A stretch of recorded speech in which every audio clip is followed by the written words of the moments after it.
Hey guys, welcome back to the channel. This is a story about what if Deku had a taste for blood part 2. If you guys enjoy this what if and want to see part 3, comment down below and let me know before I start. Please do support for more awesome content and leave a like, and don't forget to subscribe to my channel and also share this video with your friends and check out the description in my playlist. The author of the story 𝗧𝗵𝗲 from fanfiction. So let's start the video. Spaghetti dinner. The home was full of life, as the boys were all in the kitchen doing their best to make dinner. Thankfully, Ijiro was there, as he seemed to know what he was doing.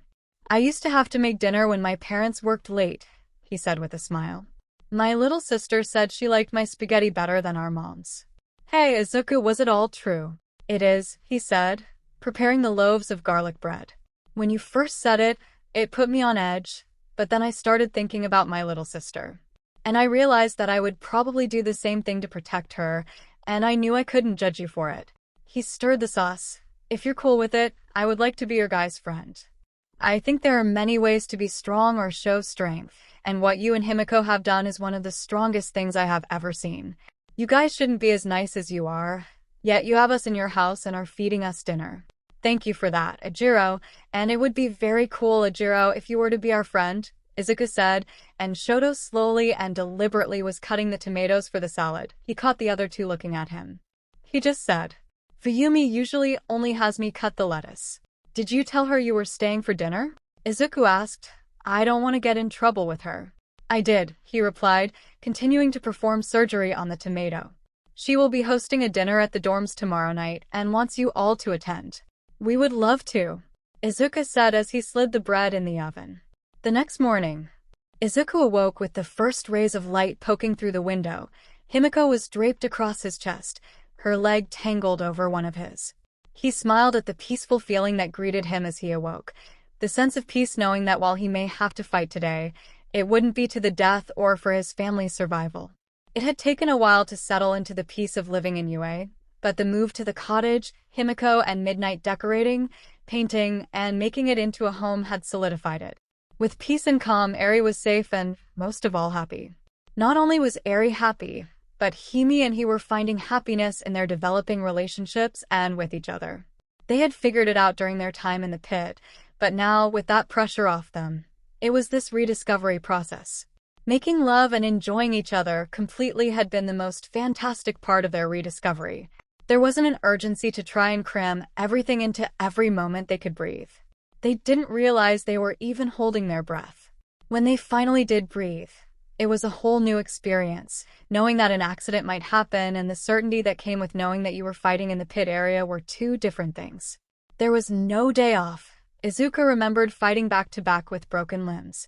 There was never any certainty in their previous life. Whenever one of them walked out that door, there was a real fear that they might not return.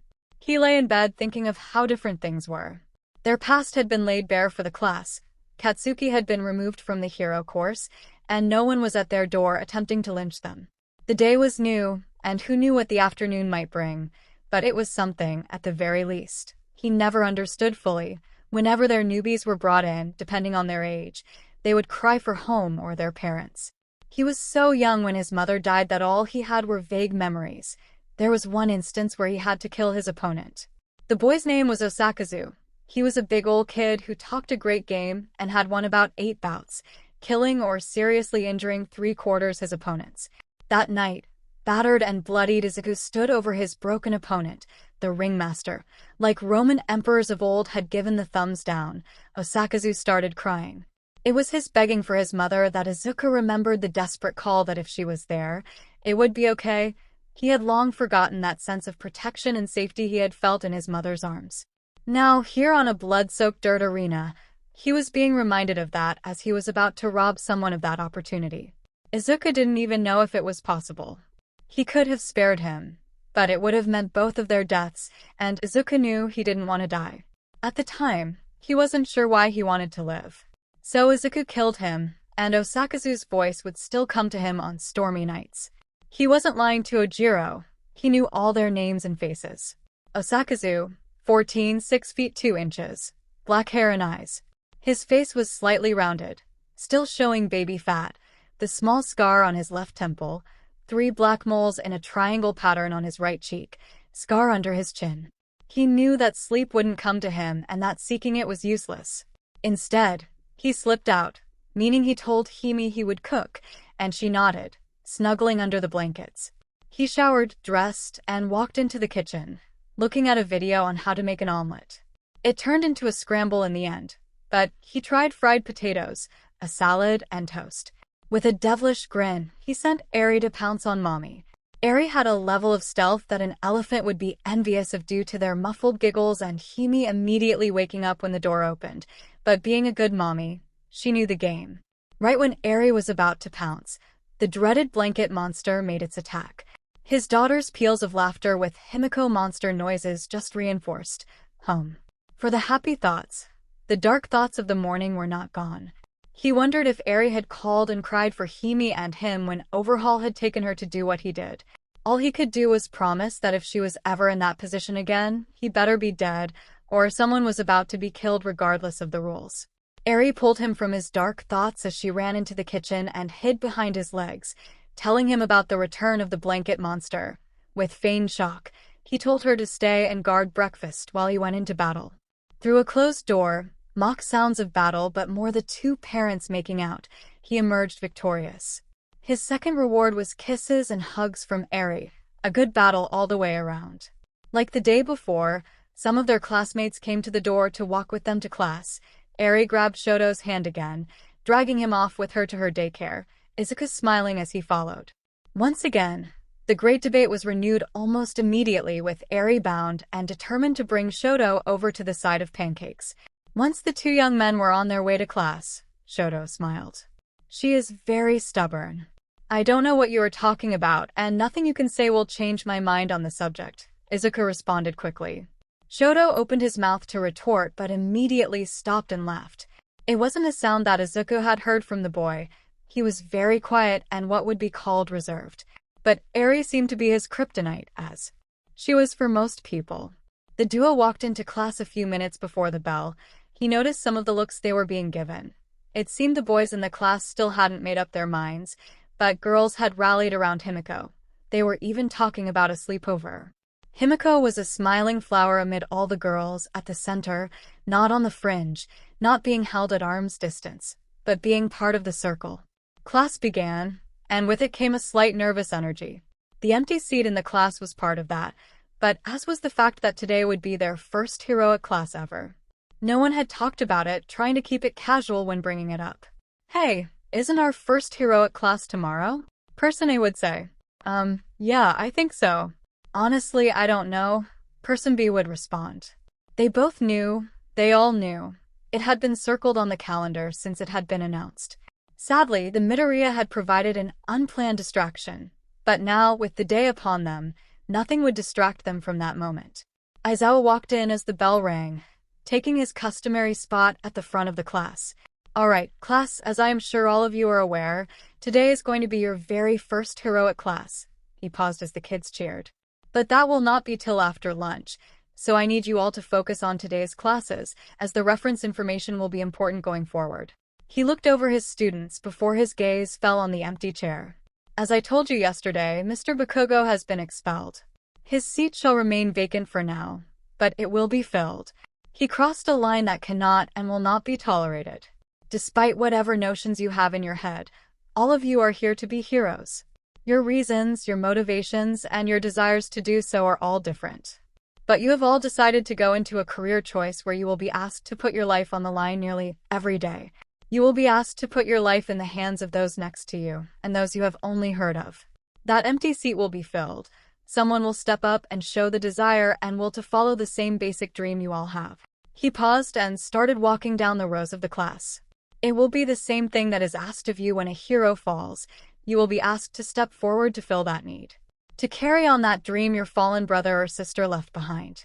Make no mistake about what I said. Should you graduate and become a pro hero, you will become part of a fraternity in that you all share the same basic dream to be a hero. Your methods will be as different as you imagine. A torch was lit since the first hero stepped onto the scene. A torch that has fallen only to be picked up by another, and another to today. The class could hear the passion in their teacher's voice, the passion with which he spoke. A torch you will pick up and carry farther into the future, a fire that the fates willing you choose to one day put down yourself, that another take from your hand, move it further into the mythical day called tomorrow. So today, when you put on those costumes for the first time and step onto the training grounds, you're doing so not just with your classmates but your family, your brothers and sisters in arms and in a dream. He stood in front of his class once again. Families fight, siblings fight, you don't even have to like them. But remember that they are willing to lay their lives on the line to save others, to protect those that cannot protect themselves. You will bleed for each other, cry with each other, and die for each other. So do what you need to do. Solve whatever problems you need to solve, but get it solved. He could see the resolve springing to life in their lives, students looking at each other, even some not looking at each other. Now that you are ready to run through a brick wall, enjoy heroic law. It warmed his heart to hear them start to cheer, only for it to turn into a groan as he walked out of the class. They could hear his laugh fading down the hall. Professor Phoenix taught heroic law. He was a spirited, passionate, practicing lawyer. Unlike most lawyers, what made him unique was that he had been both a dominant prosecutor and was now a renowned defense lawyer. His shift in position was tied to his quirk. When he died, he would be reborn with a subtle shift in his personality. He was rather old but looked young. It was this lovely example of how strange quirks could be. This class was straight ahead, right, wrong, black or white for some. It suited some of the class. Heroic theory, on the other hand, was anything but. Professor Quanon, or the pro-hero 𝗧𝗵𝗲, was also a unique teacher. She had been a young up-and-coming hero in her home country of the United Kingdom. She was Japanese by birth but had lived in the UK her whole life. She was beautiful, 5 feet 11 inches, black hair, purple eyes, and a stunning figure. When she walked in, they noticed that she looked at Momo and smiled. Some noticed a resemblance between the two. That was all fine and dandy. But what made her such a unique case was that she was an up-and-coming hero in the UK, rising through the ranks like a rocket. Her beauty, quirk, and attitude was the blending of greatness. Then, it all came crashing down. She had gone rogue, a criminal, killing a member of the royal family and a cabinet member. What followed was a 5-year hunt for the former hero who was not laying low. Instead, she was all over the kingdom, committing more crimes. She rose to the most wanted criminal in the UK. Then she surrendered on national television with a video exposing a level of corruption and vile that rocked the nation. It was still recovering. She went to jail for 5 years and then was released and reinstated as a hero, only to leave the UK and come home to Japan. She was a hero. She was ranked in the top 20 and peaked in the top 5 at one point before stepping back to teach. Her class was the shades of gray that heroes had to deal with, how there was no correct answer, that it was more than just a broken law. And this is the punishment. This was a decisive topic, with people taking sides in the scenario she had presented.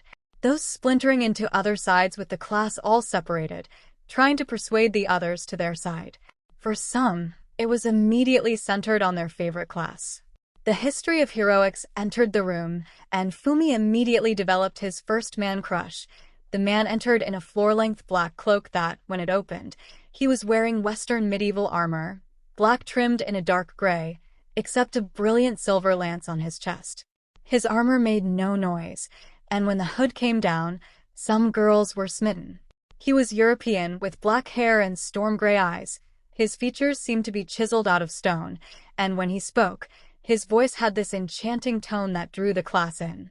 Professor 𝗬𝗓𝗍, the international hero, the Black Knight, was on the tiny list of a handful of heroes the global government licensed. He could arrest every continent on the planet. No one knew his home country. No one even knew where he was born. He wasn't ranked in popularity polls, with most of what was believed to be his cases never being reported to the public. The class was over before they knew it, much to their dismay. With the bells signaling the call for lunch, it put heroic class only 1 hour away. "Momo, do you know Professor Quanon?" Mina asked as they stood in line. Momo smiled and blushed slightly. "Yes, she is my cousin." "She is. Cool." Toru added. "Do you think you can introduce us?" "I would love to." Momo couldn't stop smiling. The class all took their seats and wondered who would be their heroic teacher. Speculation was running wild, but Izuku noticed that Itsuka was strangely quiet. "You know something, don't you?" She jumped a little while in a cheesy daydream about a date with Izuku. No, why do you say that? She said quickly to defend herself. You seem to either not care who the heroics teacher is, or you know who it is and don't care. Which is it? Nudging her with his shoulder, making her blush slightly. I have no idea who it is. I am hyped for it no matter who it is, she lied.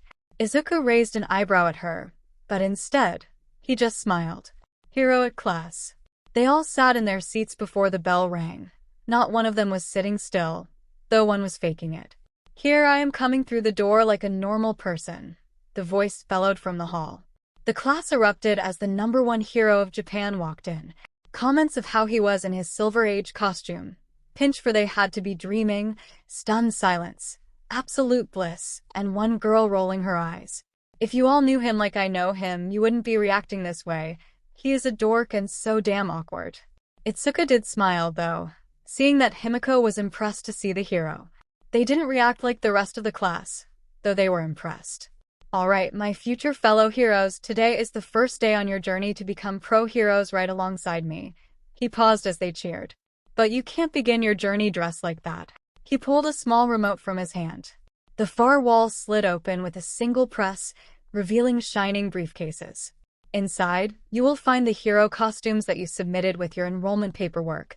They have all been approved, reviewed, and looked over by your very own support course, as well as some of the faculty. He paused, making all of them hesitate. Some of your designs, shall we say, needed help. There were glaring flaws, and those have been addressed. We will be having a meeting with the support course to go over some designs and possible improvements for your costumes after today. But that is tomorrow. Today we have a heroic class to attend. Get dressed and meet me at Training Ground Theta. The class ran, grabbed their cases, and left to change.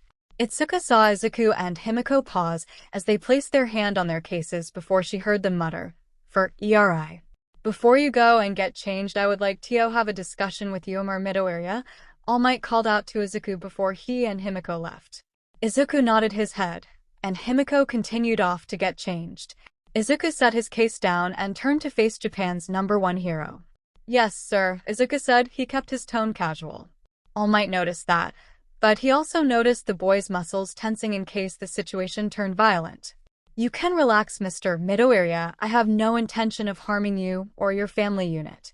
All Might said, coming a bit closer. To say that I was surprised when I learned of the offer that was made to you by NEZU would have been an understatement. I appreciated your aid in the battle with Overhaul. What you did once he was defeated and in custody is a different matter.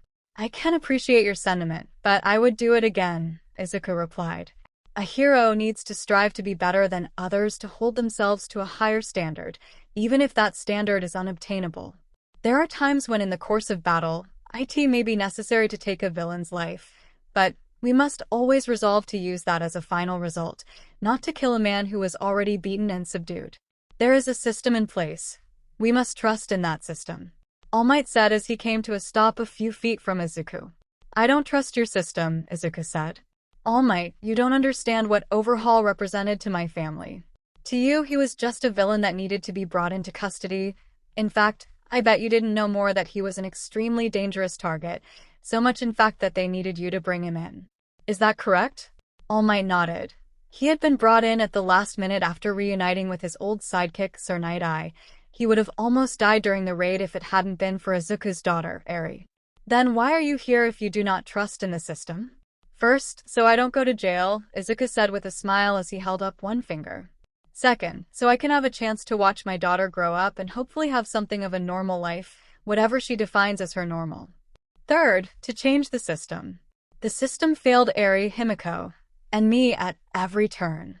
The system is corrupt, police and heroes. It is broken and needs to be changed. Sometimes you have to burn it down to rebuild it properly. Is that what you intended to do? Burn it down? All Might asked, studying the young man standing before him. If need be. Izuku looked at All Might, the bright costume, the smile, the heroic pose, though no one was beside them. He stared deep into All Might's eyes. You understand loss, Izuku said. All Might raised an eyebrow. You understand pain and what it is like to look at death and do all you can not to flinch. Whoever put that on display in front of you, did you try to drag them in, or did you kill them? All Might didn't say anything. I bet you killed them because not only did they kill someone you cared about, maybe even loved. If it was someone on that level, I bet they were pretty bad, maybe even a monster, so you didn't bat an eye when you killed them. That night, you probably whispered something to the person you lost. All Might just nodded. That was overhaul not just to Himiko and me but to Eri. We both know what it is like to have blood on our hands, but we do it so others don't have to. The other kids in this class don't know what it is like to make the hard choice, to know what it is like to have to take a life. I have killed other people besides Overhaul, but his face doesn't come to me when I sleep. Izuku paused. He took a deep breath before he bowed to All Might.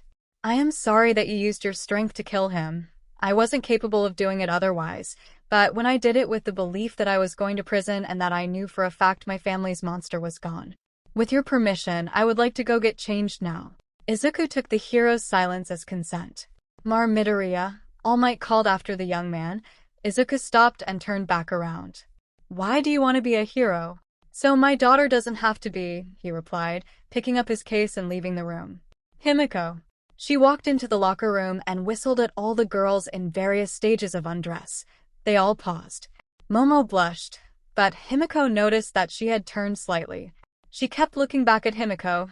She would have to file that away for later. Achiko huffed, seeming more annoyed, staring at her costume. Toru, well, Himiko had no idea. She was staring at a pair of gloves and boots. Hyoka gave her a wink as she slowly pulled her tight leather pants over her thong. Mina looked at Himiko, twirled her bra over her head, and threw it into her locker. Itsuka flashed her a smile as she continued to get changed. She wondered what Izuku's outfit would look like and if he would think she looked pretty. She blushed and chastised herself slightly. Here she was, the ninth wielder of One for All, and she was wondering if a boy she liked would think her hero outfit was. So there. She stood there and closed her eyes, let her mind indulge for a moment, but pulled it back. She had things to do. She needed to get better, and All Might didn't have the time for fantasy. Later, she could giggle and enjoy these feelings after school, but until then. Sue looked around the room at the girls. We are pretty hot, which caused the room to laugh. Himiko took a deep breath as she went to her locker. She set her case down, slowly undid the lock, and raised the lid. A smile started to spread across her face. Izuku. He stepped into the boys' locker room as the other guys were already stripping down. He went to his locker and removed his uniform. It wasn't long till Mineta called for all their attention. Feast your eyes, boys, he said, standing on a bench, hand on hip and the other, pointing towards the girls' locker room. I am sorry that all of you will be forgotten in the minds of the 𝗵𝗏 hotties on the other side of the wall once they, he paused dramatically, lay their eyes upon the glory that is Mineta Minoru, the future top-ranked hero and harem king, his voice dramatically. Please refrain from drawing attention to our classmates' hypothetical state of dress and becoming a harem king. Such goals have no such place in heroics, Ida commented. What is a harem king? Izuku said, setting his case down. How the hell do you not know what a harem king is? Denki said, staring at him in disbelief. Have you been under a rock? A few other guys rolled their eyes and slapped their foreheads. Ijiro did the honor of reaching over and slapping him on the back of the head. No, you idiot, he was living in a pit. Oh, my bad, Denki said, rubbing his head. Well, let me explain to you, Mineta said, rubbing his hands together. A harem king has a beautiful woman who is in love with him and has all the sex with him. He is worshipped like a god. Do they love each other? Or just him? Izuku responded. Just him. That is what makes it so great. Mineta responded with a smile and thumbs up. Nah, I'll pass, Izuku responded. But you keep shooting for that, Mineta. But have you never watched anime? Denki asked. No, I watched some when I was super little, and some cartoons with Eri after we got out. He shrugged. What do you do at night then? Zero asked. His curiosity piqued. Try to help with dinner, but I am not very good at it. He paused. Homework, play with Eri, clean up, watch something on television together, give Eri her path, spend time with Himi. Oh, and work or try to look things up to cook. I can give you some pointers or even teach you some simple cooking things if you like. Zero said with a smile. That would help, he responded with a sheepish smile. I tried to learn when Lunch Rush gave us some lessons when we first got her, but I still have a hard time. Izuku got into his costume. It wasn't nearly as flashy as others, but he felt it was practical. Black cargo pants, steel-reinforced boots, armor-reinforced shirt. Deep crimson-red gauntlets ran up his forearms, with small blades that curved back for drawing blood, a matching vest with reinforced pouches on the inside containing vials for blood, and a hood. He attached his half-mask and looked at the mirror in the locker. It worked, and he liked it. He felt he could mood. Nothing flashy, perfect for the underground. "Not bad by man," Izuku said, patting him on the shoulder. "Let's go do this thing." Training grounds. The boys were all chatting, discussing the others' costumes and things to change and improve. Minato was talking about the girls. Then they arrived for a brief moment, and all their conversations stopped. Momo's hero costume includes a crimson high-collared, sleeveless leotard with silver lines at her waist and around her arms. Her arms are open to expose her skin from her neck to just below her navel. She wears calf-length red boots with heels that dip sharply down in the center. She also wears 2 gold utility belts around her waist and a thinner one around the top of her chest below her shoulders. Her costume design is intentional, allowing her to create items on her body from as many points as possible. This is because her quirk can only be used if her skin is exposed. Toru stepped out in gloves and boots, and immediately, every boy could assemble them. That meant if those were visible, then it must mean that she was wearing nothing else. Mineta's nose began to bleed as he passed out. Tenya looked away so fast it was almost like he gave himself whiplash. Jiro's hero costume comprises a black leather jacket, a long salmon-colored shirt with a few rips at the collar and hem, tight black leather pants, and boots featuring stereos incorporated into their shafts. She has 2 minor, triangular red paint marks below her eyes, a plain black choker, and white fingerless gloves. Denki's eyes lingered on her, as did Izuku's. Her punk rock vibe was rather hot. When she paused and applied dark purple lipstick, he blushed and looked away. Sue's hero costume is a bright green turtleneck bodysuit with 2 black lines running down it, each framed with yellow.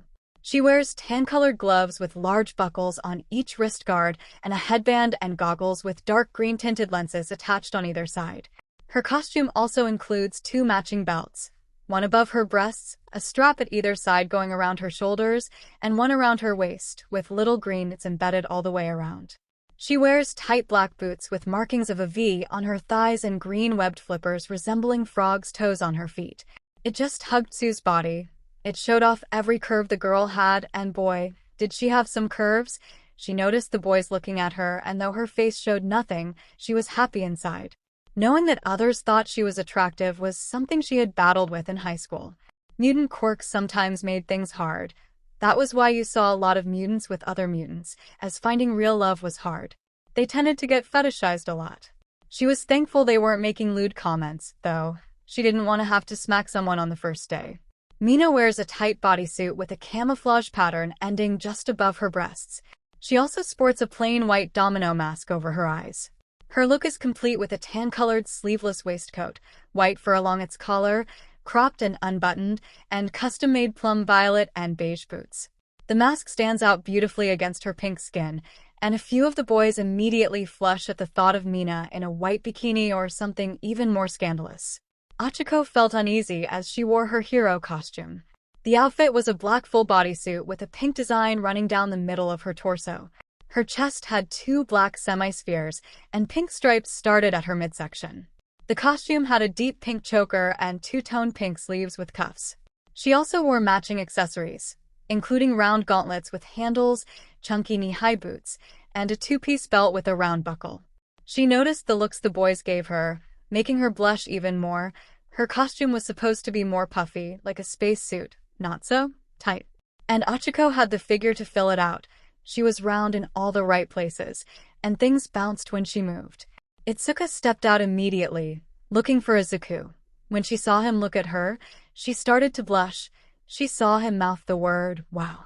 In her hero costume, Itsuka wore a knee-length turquoise 𝗵𝗃𝗄 dress with a black double-breasted corset that stopped below her chest.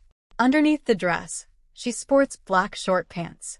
Her outfit is accessorized with a brown utility belt around her hips, with a pouch attached at the back. She also wears a thin black domino mask around her eyes and white-heeled navy blue boots with wide vamps that reach down to her toes, filled with white slips. Okay, so she would indulge some now and later as well. Last to emerge was Himiko. She wore black-heeled knee-high boots and blood-red leather pants that merged into a black corset around her chest, accentuating her pale skin. A blood-red leather trench coat was over the top with tiny blades that hung down from other points, her piped black mask, the black-handled knives strapped around her thighs, a utility belt around her waist with more boxes attached to it on either side. She had a unique appearance, with a black mask hanging loosely around her neck. The mask was adorned with pale gray metal pieces arranged in a menacing grin. On either side of the mask were 3 large silver canisters, with needles connecting them to 2 larger cylinders hidden under her jacket and strapped to the back of her belt. Izuku walked forward. "Wow, you all look amazing," he said, smiling. "Finally, someone compliments us," Mina said, laughing. Izuku nudged Hachiko. "I like your hero costume. It looks good," doing his best to reassure the girl. Hachiko blushed some more. "You think so?" she said, looking herself over. "I wanted to be more poofy, like a spacesuit, but I guess I wasn't specific enough with the design department." "Well, I think you look cool," he replied. "And if you don't like it, you can always put in for a change later." "You're right, Izuku." "Thank you," she broke out in a smile. "I like your costume also, it's pretty cool." Izuku smiled and walked over to Himi, taking her hand and giving her a twirl. "Holy shit, Himi." Himiko laughed and briefly kissed him. "You like baby?" Izuku nodded, and some of the other boys started to come over and add their compliments. Izuku stepped up to Itsuka. "You look so fucking hot right now," he whispered. Itsuka blushed and playfully punched his arm. "Thanks, you look pretty good yourself, stud," she replied. "Well, children, they say the clothes make the hero, and I see all you look quite dashing in your outfits," All Might said as he emerged his trademark smile. "Now, first, young Yaozu and young Hagakure, please come here." The 2 girls took a nervous gulp and walked over to All Might.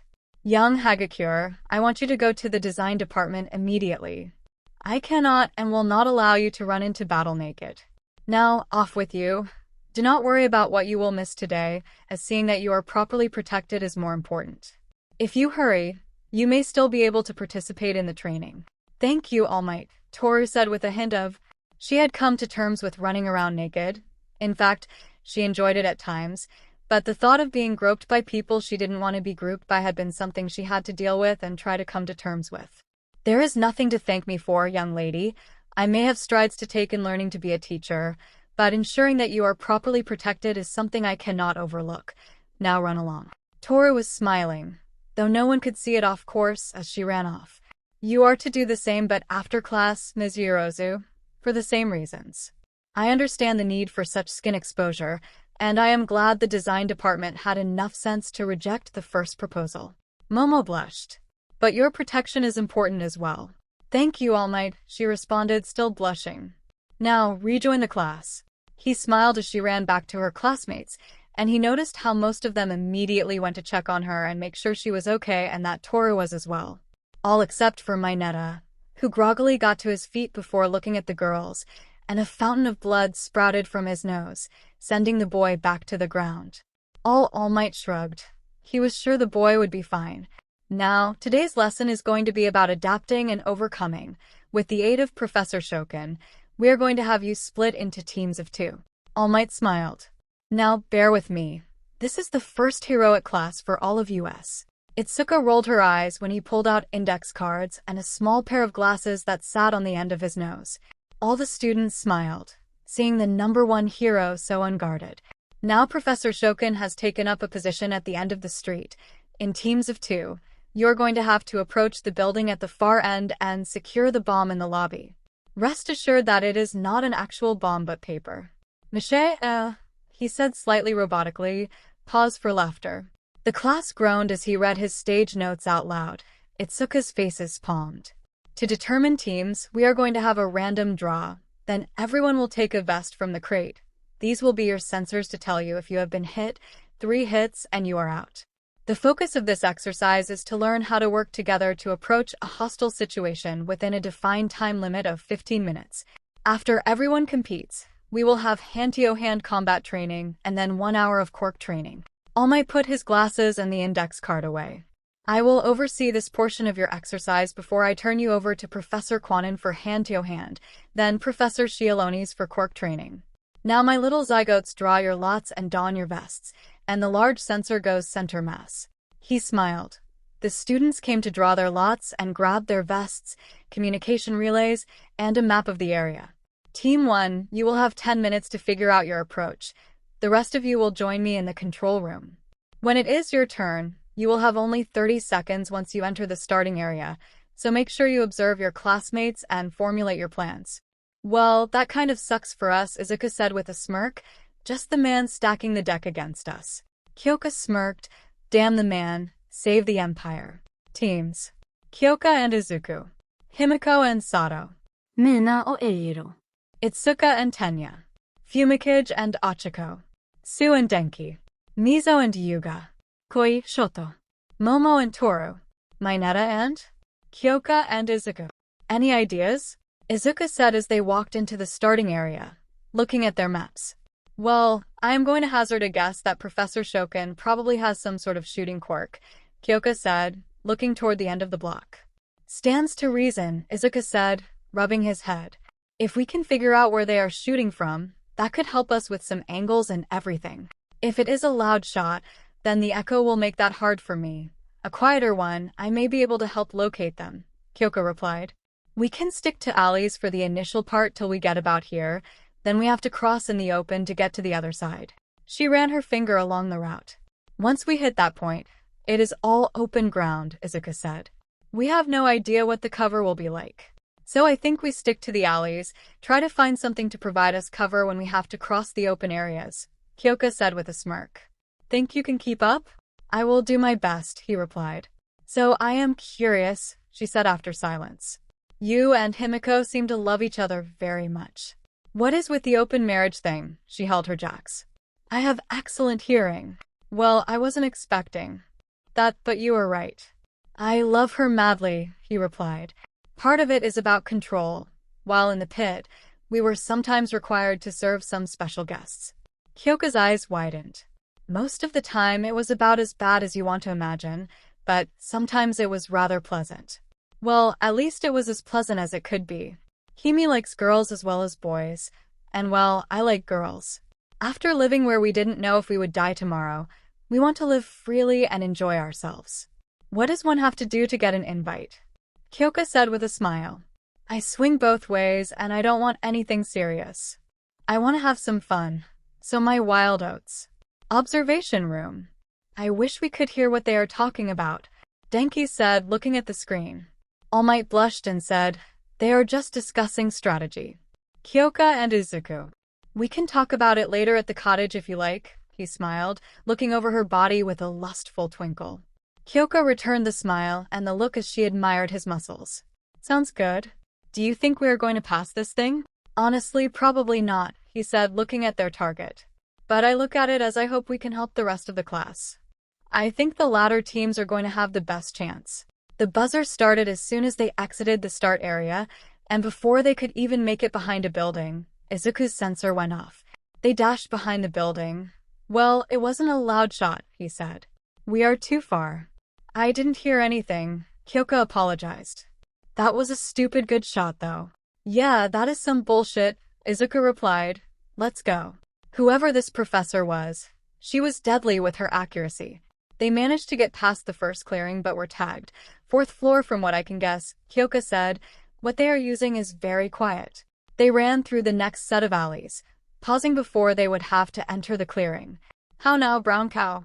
Kyoka said, not hazarding a peek out. Open area at least 50 yards to any cover. Even then, it was minimal. There is no way I am going to make that clearing, Izuku said, looking around. You take any gymnastics classes? I took a tumbling class, learning how to fall. Why? Kyoka replied, curious. Okay, would you mind giving me some blood? Izuku paused. I am assuming for your quirk, Izuku nodded. I am not that strong. I don't know how much it will help. Well, all I have is Himi's and my own. Any extra will help, Izuku replied. This is what I am thinking. I will power up and then expend it all in one throw. You want to throw me like a lawn dart? Kyoka replied, surprised at his suggestion. Is this an excuse to grab my ass? She smirked. It is a nice ass, Izuku said. Can it be both? He said with an innocent smile. So we run out, your lawn dart me as far as you can, I land and make a run for the bomb, he nodded. That sounds dumb as hell, but fuck it. Don't let my death be in vain, Izuku said dramatically. We shall sing songs of your sacrifice in the halls of heroes tonight, she responded. So, how do you want to take the blood? Izuku pulled out a syringe. Easiest way, the least fun way but the easiest. Kyoka smiled, removing her arm from her jacket. Izuku noticed she had great muscle tone in her arms. They were still slender, but he could see that she worked out consistently. She gave him her best demure look. Jesus, you're fucking sexy. You charmer, she teased. After he drew some blood, she had to admit it was weird to see him drink it, but it was also kind of hot. She did have a bit of a secret vampire fetish. She watched him pop another vial, and the crimson wraps formed on both arms before they all shifted to one. She let out an eep when he placed his hand on her stomach just below her belly button and lifted her one-handed. He used his other hand to hold her steady as he adjusted his hand placement, making her giggle. So you're ticklish, he said. Say anything, and I blow out your eardrums. She threatened her jack, moving threateningly. Okay, it is going to be 3 steps the throw, he said. Good luck, he said with a smile. He ran out and took 2 steps on through Kyoka, expending all his strength at once. His sensor lit up with a 3rd hit and an electric jolt went. WFUCK, he yelled. Observation room. Did I forget to mention that would happen? All Might said sheepishly. Jiro. This motherfucker just threw me like a lawn dart, she thought. She heard the shot better this time than the sound of a chamber being clipped. They are reloading. As Kyoka hit the ground, she rolled and dived to the left instead of forward, but no sensor hit. Getting her feet under her, she pushed off and ran for the building entrance. She could see the bomb through the glass door. Reload. Kyoka stopped moving forward. No hit. She dashed again to reload. She zagged left. Hit. One more, she was done. Reload. Hero time. Kyoka dived, throwing her arms in front of her face, and crashed through the glass door. She rolled, wincing at the cuts, and tagged the bomb. The hero team wins. The battle trials continued, with each team steadily trying to improve on the other's tactics. All Might was happy to see them taking notes, talking with their teammates, and sharing ideas around the room. Himiko and Sato took the field second after Kyoka and Izuku. They used Sato's strength bursts to move past clearings as quickly as possible, using the elements of surprise to get them in position to go for the bomb. They deployed a similar tactic as the first team, but Sato was able to run with the dumpster as a shield, with Himiko hiding inside, to get them in place to score a victory, with both of them alive at the end. Mina and Ijiro surprised people by not going the same route, but instead, Mina used her acid to cut through buildings, keeping them from having to take unnecessary risks by exposing themselves. The problem is that the process took time and drained Mina pretty bad by the time they had to make a break for the bomb. Also, Professor Shokin changed location, giving them a better view of the final approach. A bit of levity was added when Mina dove heroically in front of Ijiro, allowing him to secure the victory. All Might even allowed Mina to give her death speech before falling dramatically dead, and Ijiro screamed to the sky. Itsuka and Tenya took straight down Main Street using sheer speed and strength. It was a wicked, full-on assault that saw them achieve victory by Itsuka ripping car doors free for them to use as shields. They won with the fastest time. When 𝗵𝗃𝗃 and Ichiko took to the field, it was clever use of Dark Shadow and Ichiko's gravity negation that saw them initially take to the roofs, forcing the professor to change location again and then drop to the streets. They made excellent use of elevation changes and Dark Shadow, making them extremely difficult to pinpoint. Ultimately, they won, with Ichiko only having been hit once, when using her quirk made her unleash the rainbow.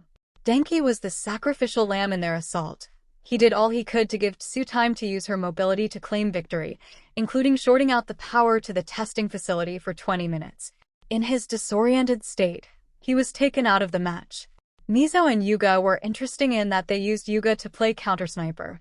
Mizo would relay their opponent's position, and he would come out and fire his naval laser. His need to sparkle came in handy as his movements were not initially predictable, allowing him to avoid a few shots. In the end, the professor was a better shot, ending the Frenchman's assault and nearly taking out 𝗲𝗲. Shoto protected them with a wall of ice, and Koji swarmed their professor with rodents. They easily cruised to victory. Professor Shokin voiced their displeasure rather vehemently. Toru made it back just in time for her to join Momo. Did it work? Momo asked Toru. It is just a pair of bicycle shorts right now and a sports bra, Toru said excitedly.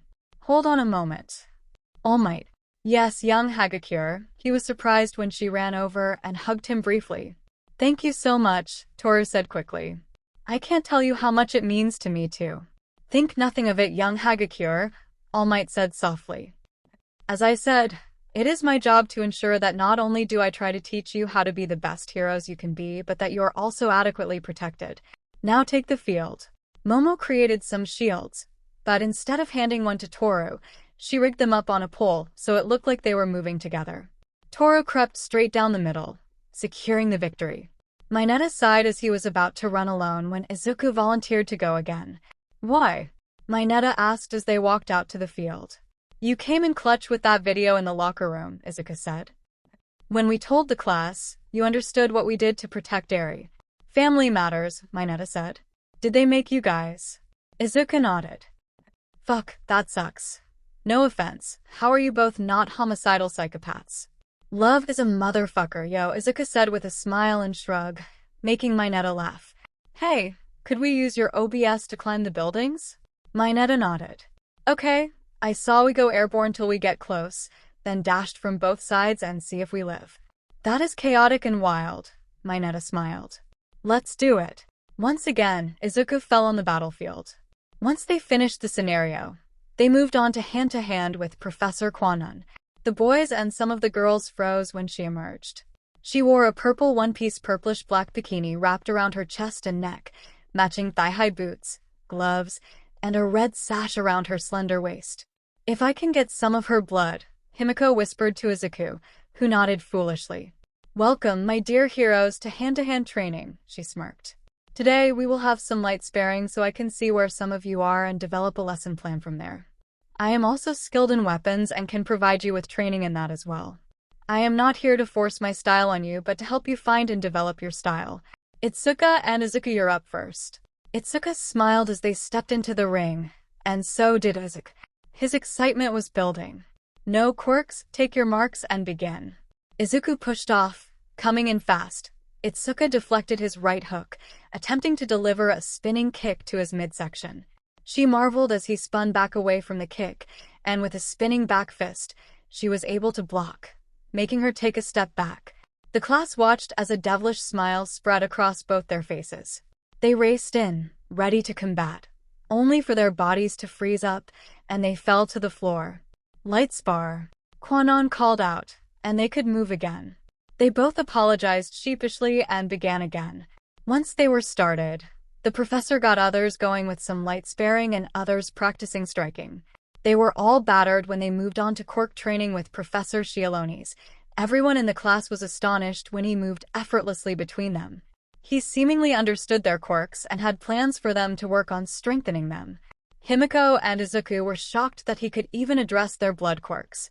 By the time he was done, the students were exhausted as they made their way to the showers. Toru and Himiko. Most girls had already slipped into the showers when Toru approached Himiko and got her attention. Himi, she said hesitantly. Himiko turned to the floating towel. Everything all right, Toru? Himi replied as she wrapped herself in a towel.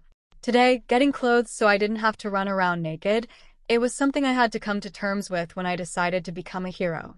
It wasn't the ideal situation. But today, when All Might sent me to get those clothes before the trial, Toru paused, struggling for a moment. I didn't realize how much it bothered me until I had them on. Just because we make peace with something doesn't mean it doesn't bother us, Himiko said, placing her hand on Toru's shoulder. What can I do to help? You don't get people's quirks when you transform into them, Himi nodded. Could you use it to transform into me?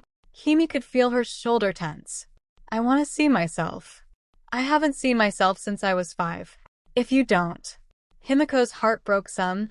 Toru, I would love to help you out. She wrapped her arms around Toru. I can't imagine what this must have done to you. But you have gone through so much worse. Toru tried to complain as she returned the hug, some tears escaping. Just because we haven't gone through the same trauma, it doesn't minimize yours, Himiko said. Therapy has taught me that we all have our crosses to bear, and that doesn't make what you are going through any less traumatic for you. And if I can help you out. Thank you, Himi, Toru whispered. Himiko paused. I copy whatever you are wearing now, so I will just be in a towel. If you put on your uniform, we can even do a school photo for you, something nice you can send your parents. I want to see myself, all of myself, Toru blushed. Maybe we can do a school photo this weekend. Understandable, Himi smiled. I don't have my syringes right now, so I will have to take it the old-fashioned way. I can make a small cut or bite you. Is there a way you prefer? This is about what you are comfortable with, Himi responded. Biting is intimate for some people. How about we do a small cut? I promise it will be all right. I am extremely good with a knife. You can bite me, Toru said after a pause. You have shared so much with me, and knives scare me. You are also about to see me naked so that a little intimacy wouldn't bother me. Have you ever done that with Izuku? I mean, transform in the bedroom. Himiko laughed. No, we joke about it, but that would be a massive invasion of privacy. Now if they were in the bedroom with us, that would be a different story. Then that means you could turn into Izuku. Toru froze as the thought ran through her mind, and her whole body heated up. Naughty girl, Himi teased as they both laughed, their moods lightening. Now, let's shower together. She grabbed Toru's hand and led her into the shower. Himiko brought Toru's wrist to her mouth and slowly sank her fangs in. Toru was trembling slightly. When Himi's fangs sank in, there was a prick of pain, and then it just felt numb. But as Himiko drank, it sent a shudder through Toru. Himiko's eyes were lidded, and she seemed to be in pleasure. Hearing this deep throaty moan escape Himiko's throat as she held Toru's wrist did ignite some exciting thoughts in Toru's mind. As this was the most intimate act she had ever experienced, it was a bit of surprise at how much it turned Toru on. When Himiko broke away, Toru marveled that her wrist was sore. Did you like that? Himiko teased as she licked Toru's blood off her lips. Toru froze seeing the act. The sensual way that Himiko spoke, the way her tongue dragged seductively over her lips. I think I have a vampire fetish, Toru whispered, immediately clasping her hands over her mouth. Himiko laughed. Izuku is good at it as well. I just wish he had fangs like me. Toru nearly fell over at that part, but she managed to maintain control. Then, she watched as Himiko's skin began to morph and change. A short girl with long, messy, wavy chartreuse hair, pink specks, bushy eyelashes, and big round eyes appeared in place of Himiko. Her pupils were teal on the outside and yellow on the inside. Himiko disappeared quickly, and the new girl took her place. Toru was stunned as the towel fell. She just stared at her naked body, her eyes drinking in every detail. She reached out and touched Himi, her hands lightly tracing over her doppelganger's arms and sides. Himiko giggled, and a sensual moan escaped her lips as Toru's hand passed over her breasts. Toru was in a trance, staring at herself. She gently tugged Himiko's arm to get a complete look. Himiko sat with her back to Toru, looking over her shoulder at the invisible girl. When Himiko heard Toru begin to cry, she wrapped her in a tight embrace as they sank to the cool floor of the shower stall. Thank you, Himiko, Toru managed between the tears. Thank you so much. Anytime, Toru, Himiko said as she stroked Toru's head. Once Toru had composed herself, Himiko put the towel back on. I am going to go shower now. Are you good? Yes, thank you again, Toru said as her friend stepped out. Izuku and Shoto. Izuku had stepped out to pick up Eri from daycare, and he was surprised when Shoto asked if he could join him. Everything okay, Shoto? Izuku asked. Yes, Asuka, things are going well, Shoto responded. I was hoping to invite you to dinner tonight in the dorms. I am sure you must be exhausted. Fuyumi and my mother are preparing a feast to foster some goodwill between the class. It sounds good, Izuku responded with a smile. I am tired after today. Thankfully, except for Ida, most of the class is accepting. Those who are not don't understand the situation you have come from, Shoto said. Most would look at Fuyumi and myself and see that we are children of endeavor and assume that our home life was ideal, with us being afforded every opportunity to explore our quirks. That was not the case, Izuku said.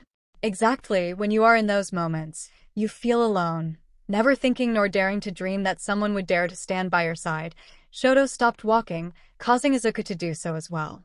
I want you to understand how much that day meant to me and my family. Whatever happens, know we are with you wherever you find yourself. He extended his hand. I will always come when you call. Izuku took Shoto by the forearm. I appreciate that, Shoto. I want you and your sister never to hesitate to call on Himiko or me. Maybe we can all go do something this weekend. I was about to suggest the aquarium, Shoto said unexpectedly. I have never been. It was one of the things I longed for, a sense of normalcy in my childhood. Eri and I have never been to an aquarium. Maybe Himi has. Izuku paused, hand to his chin. But we have never been together. I would love to share that memory with you.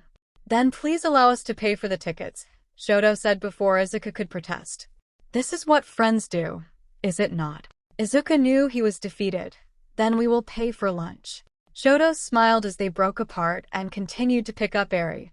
Eri leaped into her father's arms, turned, and looked at Shoto. Have you come to admit that pancakes are superior to waffles? Quite the contrary, Shoto smirked.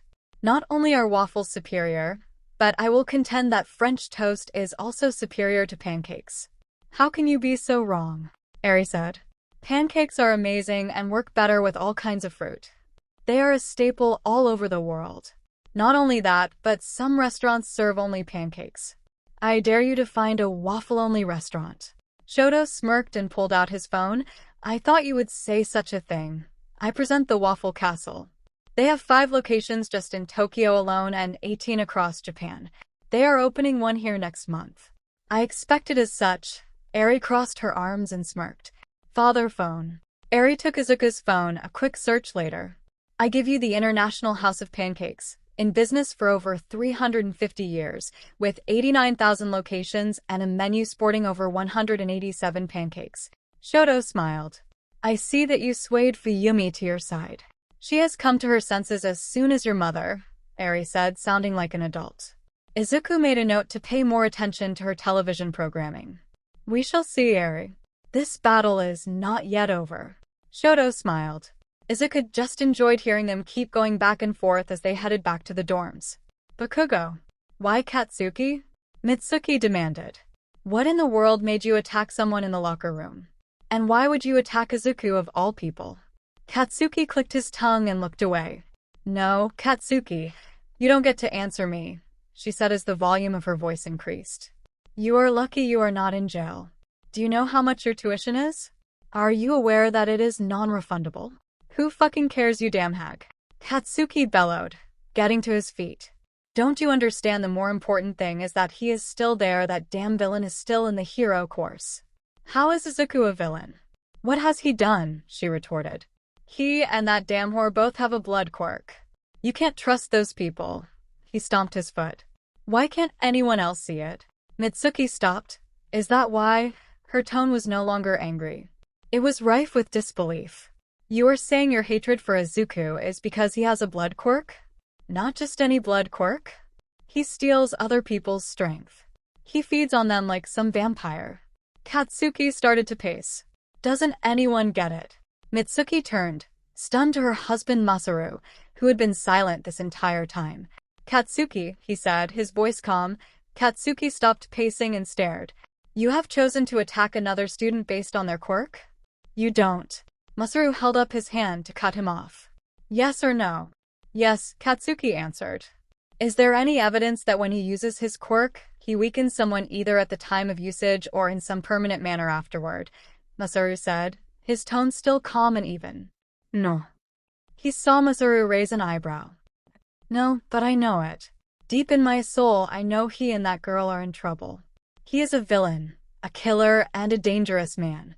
Katsuki, I don't know if a single word out of your mouth is true, but I will make an inquiry, Masaru said. But do you, instead of bringing this to the staff, choose to act violently and have been expelled from UA? Now tell me, what hero school is going to take you? Are you nuts? With my quirk. You attacked another hero course student because of the nature of their quirk. Masaru walked forward. No one is going to care about your damn quirk. You idiot. You are a quirkist. You idiot. Your dream of being a hero is for all intents and purposes over. Masaru grabbed Katsuki by his shirt. I am disgusted with you. Katsuki went to grab his father's hands, but when those words struck him as if he had been slapped. You have no idea what he has been through. And just because he has a blood quirk, you decide to sit in judgment. Who the hell do you think you are? You are some dumb kid whose head was filled with this nonsense that somehow you are superior to others due to your quirk. Masaru's grip tightened and he lifted Katsuki off the ground. I don't know who filled your head with this nonsense, I don't fucking care. He dropped Katsuki, who fell to the ground. Get your shit unpacked and start filling out applications for a late enrollment. You will not leave this house without my or your mother's permission. Katsuki scrambled to his feet and started moving towards Masaru, who stopped and spread his arms. You better take your best shot and pray you put me down with it. Katsuki froze. He had never heard his father speak like that. Katsuki didn't move, and Masaru stepped out of the room. Your father, Mitsuki said. He wasn't always the same man you have known all your life. He changed when he found out I was pregnant with you. I don't know who filled your head with this nonsense, but I know I failed you. Katsuki looked at his mother, stunned, not only by her words but also by her tone and the hurt he heard. I am sorry, Katsuki, she said as she left the room. Katsuki sat on his bed and stared at the boxes in the corner. Fuyumi. She sat proudly as all the students in the dorm sat down to eat. She had prepared a menu of spaghetti with meatballs, salad, and bread.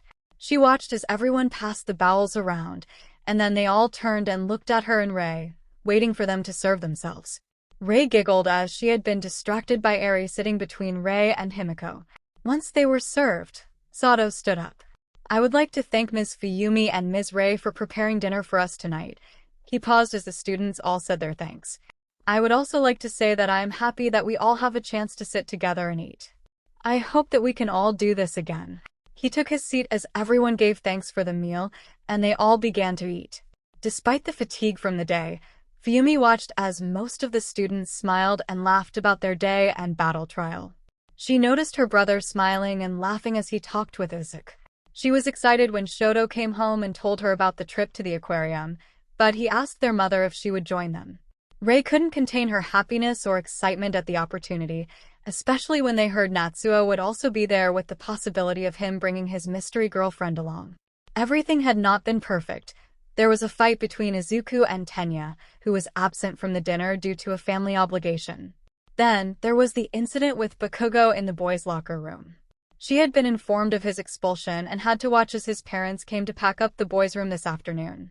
It was a solemn affair. They didn't ask her many questions. All his mother asked was if any of the other students had been hurt. There was an energy coming off the boy's father, an energy that Fuyumi recognized. A storm raged underneath the surface. There was a fury there. At first, Fuyumi feared for Katsuki. But the more she studied Masaru Bakugo, the more she could feel the raging storm pass with every object he packed, with every box he carried to the elevator. She saw the storm of rage dissipate into disappointment with a hint of regret. As she watched, Masaru packed his boys' room, pausing and looking for every item as he packed it, questioning how everything had come to this. When they left, they thanked Fuyumi. She watched them talk with Aizawa and Midnight briefly before they left. Fuyumi shook the thought of the day away and focused on the dinner. When it was over, she was happy that some of the boys took to the dishes before the students had to break to tackle their homework. She watched as they crowded around the table, pulling out their notebooks. Rei took Eri to the common room to color and watch cartoons. She saw the class pulling around Himiko and Izuku, helping them with their homework. She had almost forgotten that they were behind academically compared to the rest of the class. Himiko and Izuku smiled as the class lent them aid.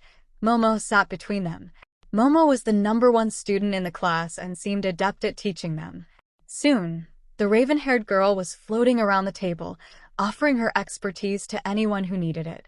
Fuyumi was watching the beginning of friendships blossom, the foundation of which would hold them for the rest of their lives. Tenya's family engagement. Tenya sat in his brother Tensei's office. It was easy to see that the two were related, as they looked remarkably similar, except that Tensei's hair was cut short and spiked. Do you understand what you have done? Tensei said as he paced the floor, the anger apparent in his voice. I told you that information so you would be aware and to keep an eye on the situation, not to go running your mouth. Tensei, I was telling them that they didn't belong in the UA and hoping that they would withdraw on their merit, Tenya said in an attempt to defend themselves. And I told you to keep it yourself, Tensei said. I told you just so you were aware. The principal of UA gave them this deal. Do you not understand what your fever had done? No, brother, Tenya said. Tensei grabbed a paper off his desk and shoved it toward Tenya. He took it and began reading. As he started reading, the color drained from his face. Due to his actions, Tensei received an official sanction from the Hero Commission. Every member of the Ingenium Agency would have to undergo training about handling classified information. The final thing that caught his attention was the 3 million yen fine that had to be paid to the Midoriyas. Tensei, once his brother had finished reading the letter, then explained to Tenya that because of this official reprimand against not only him, he was going to remove him from the ability to participate in higher-profile cases for the next 5 years. Tenya's carelessness had hurt the agency's growth, the ability to hire new sidekicks, and even take on interns. Tensei, aka Ingenium, was known for the number of sidekicks he employed, numbered in the 60s. Tenya knew his brother took pride in taking on sidekicks and finding their roles within the agency. If you had a speed quirk, you knew you would find a spot at the Ingenium Agency. Tensei was proud of the 4 heroes who had started with him and had moved on to begin their agencies. They would call for advice or assistance. Tensei was there for them. Do you understand now that your inability to keep your mouth shut has done? Tensei said as he slammed the paper on his desk. But brother, he killed that man while he was in custody, Tenya said, getting to his feet. I was there, Tenya, Tensei barked. I helped take him into custody. I am the one who told you about what he did. I told you that so you could watch him and ensure they behaved. Did I ask you to do anything other than that? No, Tenya said as he hung his head. Do you know why? Tenya shook his head. Because they gave me the file afterward, they read me in on what had happened and what had been done. No, because of your actions this. He snatched the paper off the desk. Brother, Tenya protested, stepping forward. Get out, Tenya. Get out and keep your mouth shut before you cause any more harm, Tensei said, not turning around. Tenya hung his head as he walked out, heading downstairs to the waiting car that would take him back to UA. Fuyumi Todoroki had woken up early. She noticed her pants felt a bit tighter lately. Her exercise routine since the escape from Endeavor had been practically non-existent. Living with many young, healthy female heroines in training made her self-conscious. Even the thicker girls, Mina and Achiko, were thicker in all the right places, unlike Fuyumi, who was getting soft in the wrong place, namely her stomach. She had decided that she was going to do something about it. While she pulled on her leggings, she had also been trying to tackle the question of her future. She had earned her teaching degree and was getting her intern hours, which she loved. She enjoyed working with children, especially the younger ones.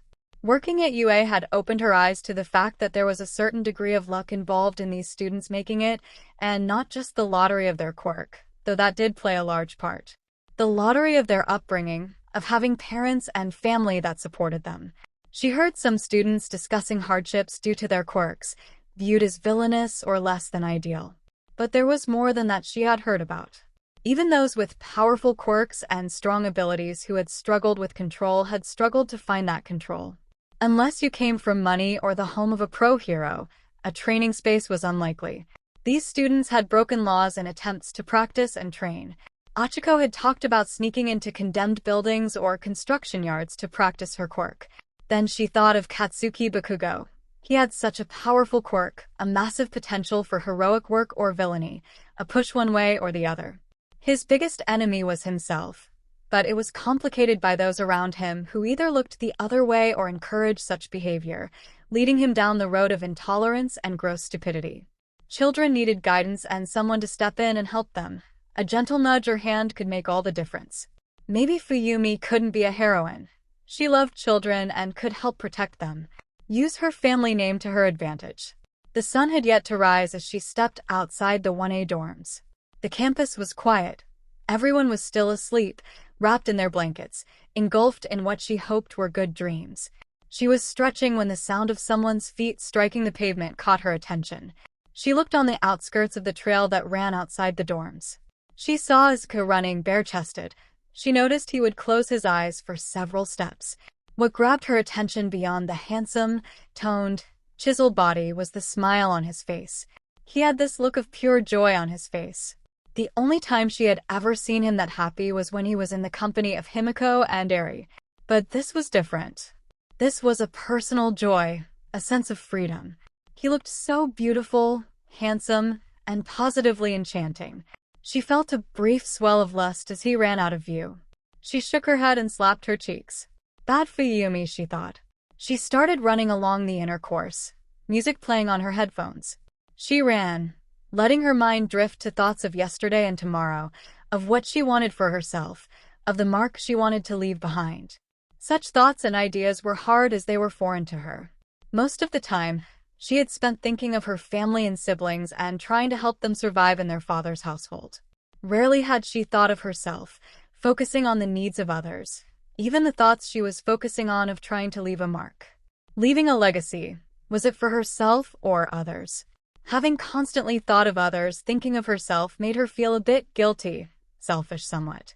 As she ran, she saw him with that same look on his face, the smile that wouldn't quit, and every time she saw it, it made her heart skip a beat.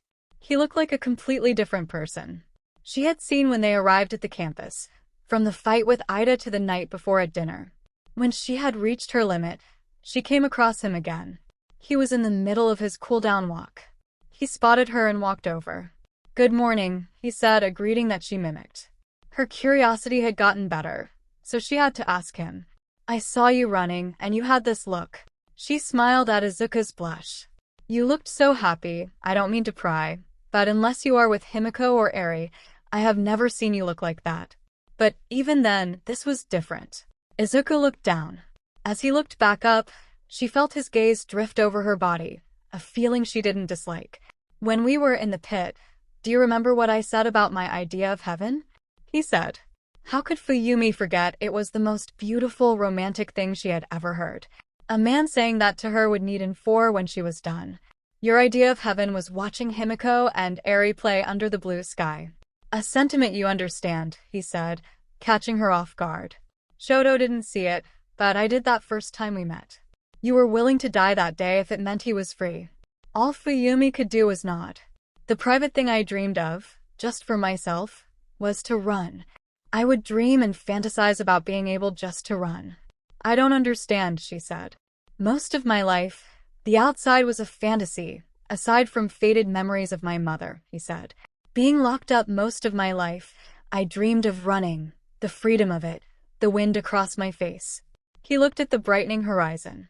The thought of it held this magical allure, he said. If I could run under the open sky, I would be free. When I run, I am free. That is kind of beautiful, Fuyumi said. Why don't you, Hime and 𝐒𝐻𝐸𝐻𝐸 come over for breakfast? Sure. Izuku started walking away but stopped. Fuyumi, would you care to come running with me tomorrow? That sounds nice, Fuyumi said. Hey. Rei was overjoyed at the prospect of breakfast with her children and the Midoriyas, mainly little 𝐒𝐻𝐸𝐻𝐸. She was not expecting to see 𝐒𝐻𝐸𝐻𝐸𝐸 and Shoto pouting about breakfast before them. After some coaxing, it was due to the lack of pancakes, according to 𝐒𝐻𝐸𝐻𝐸, and waffles, according to Shoto. Her daughter's attempt to avoid conflict had left them both feeling sullen. Rei's inquiry then sparked the debate over the superior breakfast item, with each attempting to sway Rei to their side. She looked to the others for advice and was instead met with teasing smiles. Then Rei committed the most grievous of folly when she confessed to not liking either that much as she didn't like sweet breakfast items instead of savory. 𝐒𝐻𝐸𝐻𝐸 and Shoto both looked betrayed as if she were an alien. The look was so bizarre that Rei couldn't help but burst out laughing. 𝐒𝐻𝐸𝐻𝐸 and Shoto started pouting. Fuyumi, Izuku, and Himiko started to laugh, becoming a vicious circle. The laughter from the kitchen was a siren song to more students as they drifted down to start their day. For some, it was an easy transition from the night before. Momo came down and asked Himiko and Izuku for their homework so she could review it. With how they sat watching her look over their work, one would have expected they were before a firing squad. Watching Momo point out some corrections before telling them the good job was heartwarming. The smiles on their faces as they asked some questions for clarification, and Momo offered her future assistance made the couple look visibly relieved. Tenya Ida came downstairs to the thunderous cacophony of laughter and morning joy. He saw Izuku smiling and talking with Momo, oblivious to the trouble and chaos he had brought. He wanted to leap off the stairs and pummel Izuku into submission. His brother's words were still ringing in his ears. Maybe I could get him to withdraw the complaint, he thought. Mina, Toru, and Himiko departed to take Eri to school, sparking everyone. Elsa's exodus. Fuyumi even excused herself, leaving Rei alone. Rei was washing dishes, humming an ancient tune to herself, absently lost in her little world. It was a tune her grandmother would sing in the kitchen with a little Rei running around underfoot. The same tune she would hum or occasionally sing throughout her life was soothing for Rei. This was one of those moments associated with happier and better times. Freedom meant she was allowed to dream and make those better memories. It was building a metaphorical new foundation for her and her children. But in moments like these, no matter how pleasant, there was a bit of loneliness when she returned to her home on campus, at night when she would stare out. She sighed internally, chastising herself for being so greedy. She had her children back and was working on a relationship with Shoto. All she could ask for was the ability to travel or raise the dead so she could have her beloved 𝗬𝗲 back. But of all these friends and lovers, no one compares with you. And these memories lose meaning when I think of love as something new. A woman's voice sang the lines from behind Rei, startling her. Standing behind Rei was one of the professors, Professor Shokin, to be exact, a woman with a curvy body and long black hair with scattered dark purple streaks. She often ties her hair in a ponytail, with 2 full shoulder-length strands framing her face. Her eyes are black with purple flecks.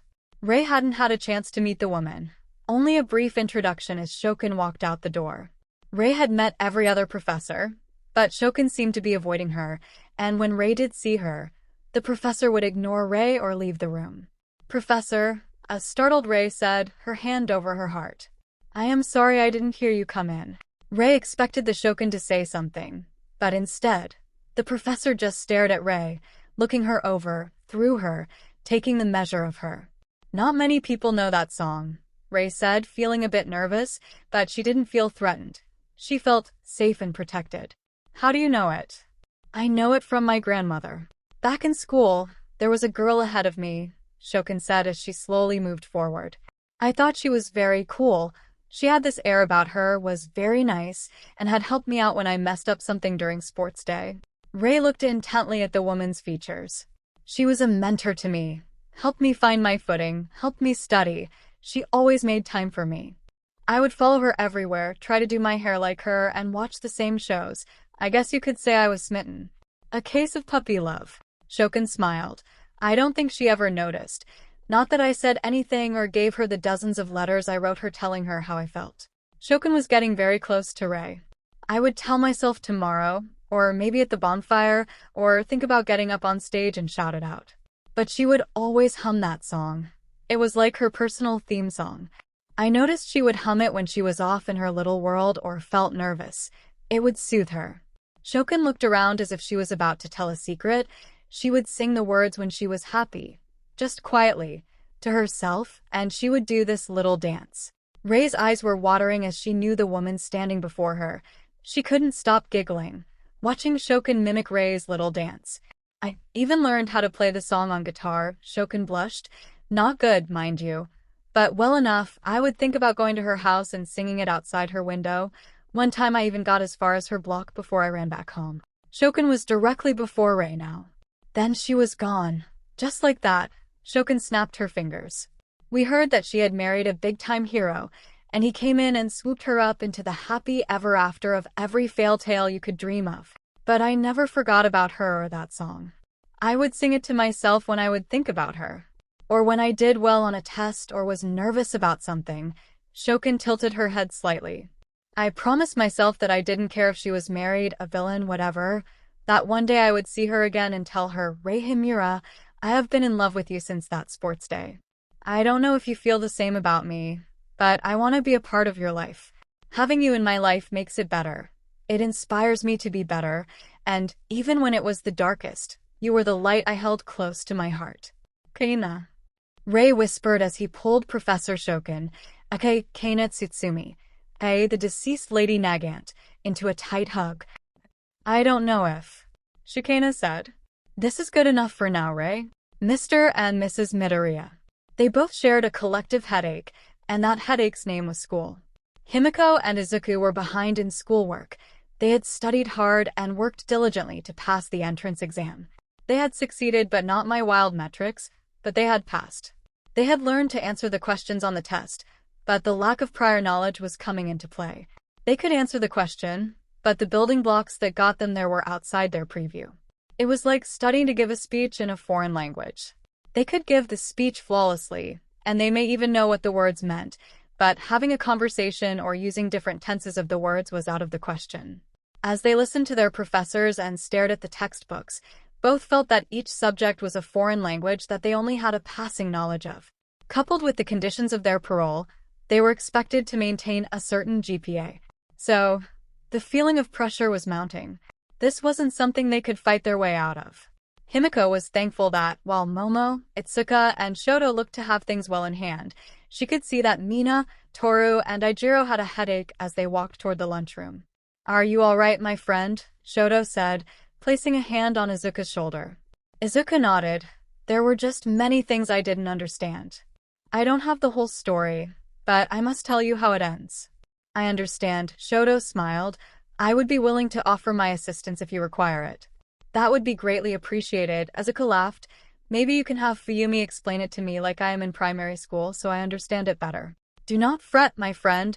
I believe I can secure you some crayons," Shoto retorted, forcing Izuku to laugh. "I will help you too," Itsuka added, giving him a shoulder bump. He gave her a grateful smile and brushed his hand against hers. "I won't let you drown either, Izuku," Kyoka said from the other side. "You are not alone anymore. You got some backup." "That you do," Shoto added. Momo laughed as Toru, Mina, and Himiko hit her with the big kitty's eyes, asking her to help them. By the time they made it to the table, there was a large study group being hammered out, with Momo promising to make sure none of her new friends would be left behind. The way that Momo said it was adorable. There was this hesitation as she said the word friend, but when she was embraced in a group hug from the 3 little lost cats, she blushed and looked incredibly happy. It helped with the day's uneasiness. After lunch, when classes resumed, it was a bit easier to digest the things thrown their way, knowing that while they may not understand everything, they had people willing to help them. Izuku and Himiko were walking to pick up Eri. There were plans in place for them to go to the dorms to start getting some tutoring from their friends, but the couple was talking about attending some after-school lessons with Midnight and Aizawa, as the 2 professionals had sent them a message offering their services. Who would we trust to babysit Eri, though? Izuku said that as their schedule was booking up quickly, alongside the extra studying they needed, there was training and working out. "All our friends are in the same boat as us. They are out of the question," Himiko said, taking Izuku's arm and snuggling in. "Maybe Midnight might be able to help, or what about Rei? She is fond of Eri, and Eri seems to like her." "We can't take advantage of her, though," Izuku replied. "Maybe we could offer to pay her?" "I think we can offer something. I must consider the budget." "I don't want to cut what we are saving by too much," Himiko said. "I wanted to ask you something," Izuku said, giving Himiko his full attention. "Do you have any idea where that sizable deposit came from?" "No," Izuku shook his head. "I haven't looked at the account in a while." "It was 3 million yen, Himiko said.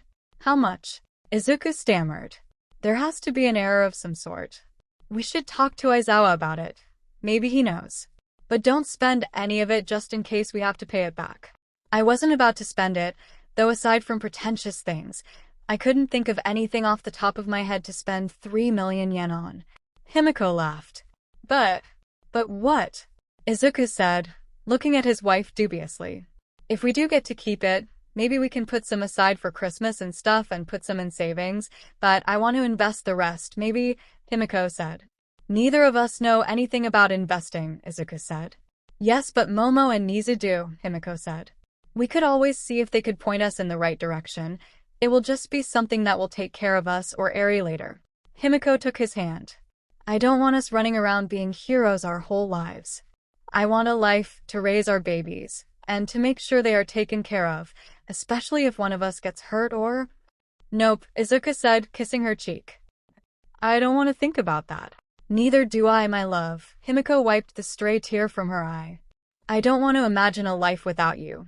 But if something happens to us, the other has to press on for Eri. Okay, I get it, Izuku said. I don't like it, but I understand. For Eri, they said as they approached the school. They paused at the fence, watching Eri running around with the other kids, laughing and playing. The simple, pure innocence and joy were heartwarming, and all the motivation they needed to keep fighting for their tomorrow. Private study session. Izuku was not quite sure how he ended up in Itsuka's room. It was not that he minded it. They were going over the English lit assignment from 𝗵𝘃𝗻𝗄. They were seated at a small table on the floor in her room. She was sitting next to him, pointing something out. He was having difficulty concentrating. She had changed out of her uniform and was in a pair of cloth shorts and a loose shirt that hung off her shoulder. A tantalizing view of a black bra strap was the culprit of stealing his gaze at first. It had started simply with them going over the assignment. Still, she leaned over the table, and the loose shirt fell open, revealing a remarkable peek at the orbs hidden beneath. So now he had black lace to complete his imagination and fuel the fire of whether her underwear matched and what style they may be. So, English lit homework was much more complicated than it should have been, as she unconsciously teased him. A tuck of her hair, tucking of one leg under her chin. The stretch above her head that lifted her shirt, exposing her luscious abs. Izuku felt thirsty and was getting thirstier by the second.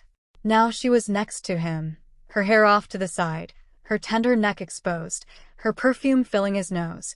Her soft words drifted in one ear and out the other. Itsuka was not flying blind. She had engineered all of this to entice Izuku. She knew what she was doing and ensured he caught glimpses and hints. She was using every tool in her arsenal. When she slowly turned to face him, his eyes were on her and not their homework. She felt her heart skip a beat. She could see him looking from her eyes to her lips. When he slowly leaned in, she closed her eyes, welcoming the contact of his lips to hers. His hand was on her cheek as she turned to deepen their kiss. She started to gently pull him to the floor, pulling him down on top of her, his body resting in between her legs. The intimate position added gasoline to the fire that was already burning between them. His hand caressed her thigh, lifting her leg to wrap around his hip.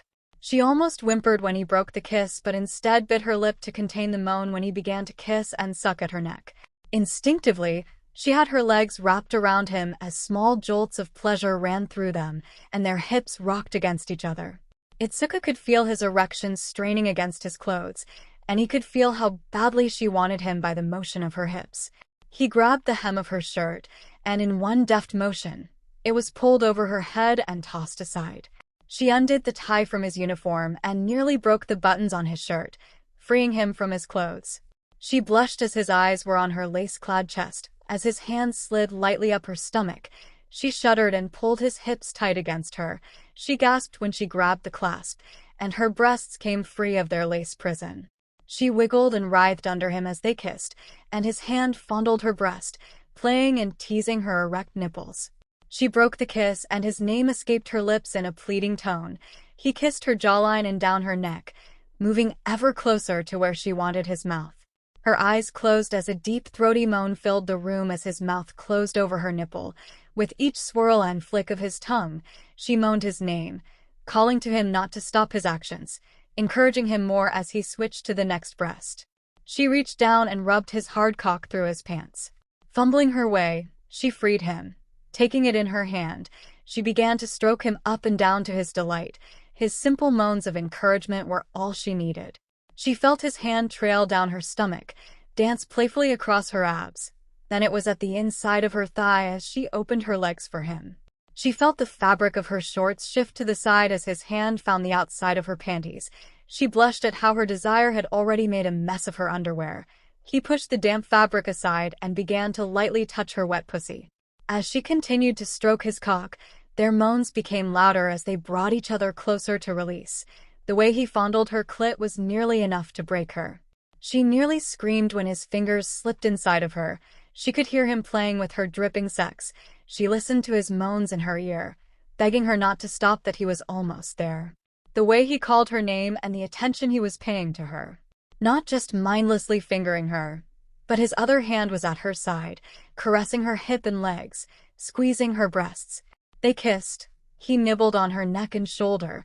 He was worshipping her body like she was a goddess. His appreciation of her brought her to that edge as he called for her again, the whispered cry of his impending release. "Come for me, Izuku. I want to feel you come," she begged him. Her words sent him over the edge. He called her name as his orgasm rocked his body. He struggled to keep pleasing her. She felt his cum splash against her stomach. She felt the tension in her body begin to tremble, and she felt a scream about to escape her lips. She bit down on his shoulder, as waves of pleasure rocked her. She clung to him desperately, afraid that if she let go, she would drown in pleasure. This wasn't the first time that 𝗧𝗏 had felt an orgasm, but it was the first time that it had been brought on by someone else. The difference was noticeable. Her toes curled so hard she feared they would break, and her senses of the room were gone, as she could feel his body against her, hear his words and moans. Nothing else mattered or existed. She twitched and spasmed against his hand as the storm of pleasure assaulted her body and senses. She bucked violently as she clung to him, and with each crash of the wave, it lessened, bringing her back to her senses. She was finally able to fall back. She found his eyes staring down at her. The look of caring and lust wormed its way deep into her soul. She pulled him down into a tender but passionate kiss. "Is this enough for now?" she whispered.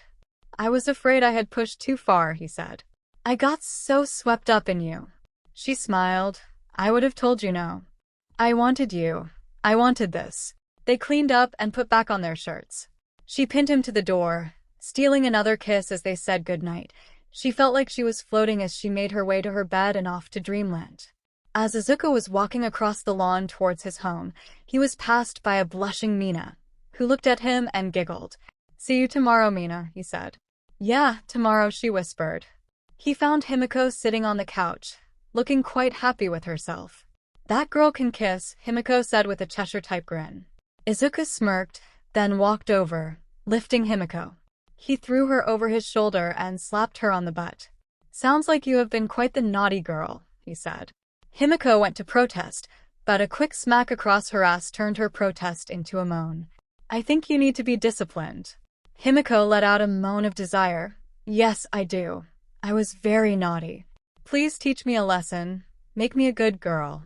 The day had begun like all the others. Himi and Izuku had dropped Eri off at school and made their way to class, albeit with a slight detour by a new coffee cart that had opened up. They arrived in class and greeted friends and classmates before the day began. Today was going to be special rescue training, so after they all changed into costumes, they were on the bus riding toward the Unforeseen Simulation Joint, or USJ. The conversation was lively. Himiko constantly teased Mina, which had the girl blushing. 𝗧𝗏 tried to remain calm as Izuku's hand traced small circles on her inner thigh, dancing delicately higher, but not too high, just enough to tease. He maintained a conversation with Shoto the entire time about a trip to the aquarium over the weekend as calmly as possible. When Shoto turned around, he leaned over and whispered in her ear about studying some more later and nipped her ear, making her cover her mouth to hide her moan. She didn't even realize she had opened her legs wider till his hand found its way over her pussy. Her eyes went wide. She closed her legs quickly. She wanted to kiss him so badly that when the bus disembarked, she made sure they were the last to do so and claimed her kiss. "You are a very naughty man," she whispered. "You are a very sexy woman," he replied. They made their way with the rest of the class. They got a good laugh at how excited Achiko was to meet 13. It was shaping up to be a good day. The first week was coming to an end. Their past was in the open, so their classmates were free to make their own decisions. Bakugo had been expelled, Himi and Eri were happy, and he was pleased. This new life was going well. Aside from when the press had broken one of the gates a few days ago, everything was going well. Momo and Ijiro had been voted class presidents, and Izuku's name had been mentioned. However, he had been able to talk his way out of the nomination, citing that he was still behind academically and his family that trying to do more was too much for him. Izuku nominated Ijiro, citing his actions during the locker room brawl, in which he stepped in and did all he could to stop it from escalating. Most of the boys voted for him. He barely lost to Momo by a few votes, and one of those votes was his own. Aizawa was annoyed when he saw that All Might was missing. He pulled 13 aside to find out he was running late and would not join them that day. After a brief talk from 13 about the focus of their training today, They were all led into the USJ. They arrived at the plaza and were getting their team assignments when Ichiro noticed the portals calling it out to the teachers. Everyone froze when the man who identified himself as Shigaraki stepped out. The hair on the back of Izuku and Himiko's neck stood up. He was a killer, and they knew it before he opened his mouth. A slim man with pale skin, tinged gray. He was wearing plain red sneakers, black pants that exposed his ankles, and a matching long-sleeved V-neck shirt. Covering his arms and shoulders were what appeared to be hands. A hand was attached to his face, acting as a mask. The wildness of his eyes conveyed everything Izuku and Himiko needed to know about him. They would have been nervous if he had been alone, but he wasn't, and that made it feel like they were in the pits again. His second, who seemed responsible for the portals, was a man whose entire body was made out of a dark purple mist, save for his glowing yellow eyes. He wore an exquisite suit with a tie and had a metal brace from around his collarbone to just below his eyes. The third scared them. It was a giant, black humanoid monster with a very muscular body and many scars. His brain is exposed on the top of his head while his large eyes surround it. He has a beak-like mouth with an array of sharp teeth. It only wore beige pants and metal knee pads designed to emulate skulls. His feet and torso are left bare. The way it moved was what set off their alarm bells. It was almost like it was trying to walk like a person, a monster who wasn't human trying to mimic what a human would move like. "I am Shigaraki of the League of Villains," the slim man proclaimed. "We have come here to kill All Might, but he seems strangely absent. Instead, we shall summon the raid boss with screams of these useless mobs before us." 13. Get the students out of here, Aizawa shouted. "I will hold them back." "Sensei," Izuku yelled. "I understand, Izuku. Retreat and get the class to safety. That is an order," he said as he leaped over the railing. Izuku ground his teeth, but he did as he was told. The class followed 13, only to be cut off when the mist villain appeared. 13 tried to use her quirk, but he turned it around on her, tearing open the back of her suit. Denki was trying to raise the school with the communicator built into his costume, but he told them he was being jammed. Ichiro and Mizo launched an attack only to be swallowed up by a portal. He saw Achiko rush to 13, and he went to help her as there was no way they could leave their teacher behind. He didn't see the one open under him before it was too late. He also saw Himiko falling into a portal. They reached for each other but grabbed nothing but air. Izuku. Everything was dark, and then suddenly, he was falling. He was over a destroyed cityscape. Thankfully, he was falling at an angle and not to the street below, where he would make a nice splat on the pavement. Not that landing wouldn't hurt, but at least he would live. Rolling with the impact the best he could, he tumbled across the roof before stopping against the ledge. Making sure nothing was broken, he got to his feet. If they wanted them dead, then why didn't they drop them outside over nothing, he thought. None of them could fly. Maybe Achiko could have saved some of them, Momo a few more if she could make some parachute, but other than that, they would have been dead. They must have something else in mind. "Get him," he heard from the alley below. Izuku looked over the ledge and saw Koji holding his arm, being pursued by 3 thuggish-looking male villains. They were all dressed somewhat similarly in loose-fitting jeans, white shirts, and yellow bandanas. The one in the lead had these black spikes poking out of his body. Izuku watched as he extended his arm and fired off toward Koji, who barely rounded the corner to avoid being hurt. The second one leaped to the side of the building and ran along it.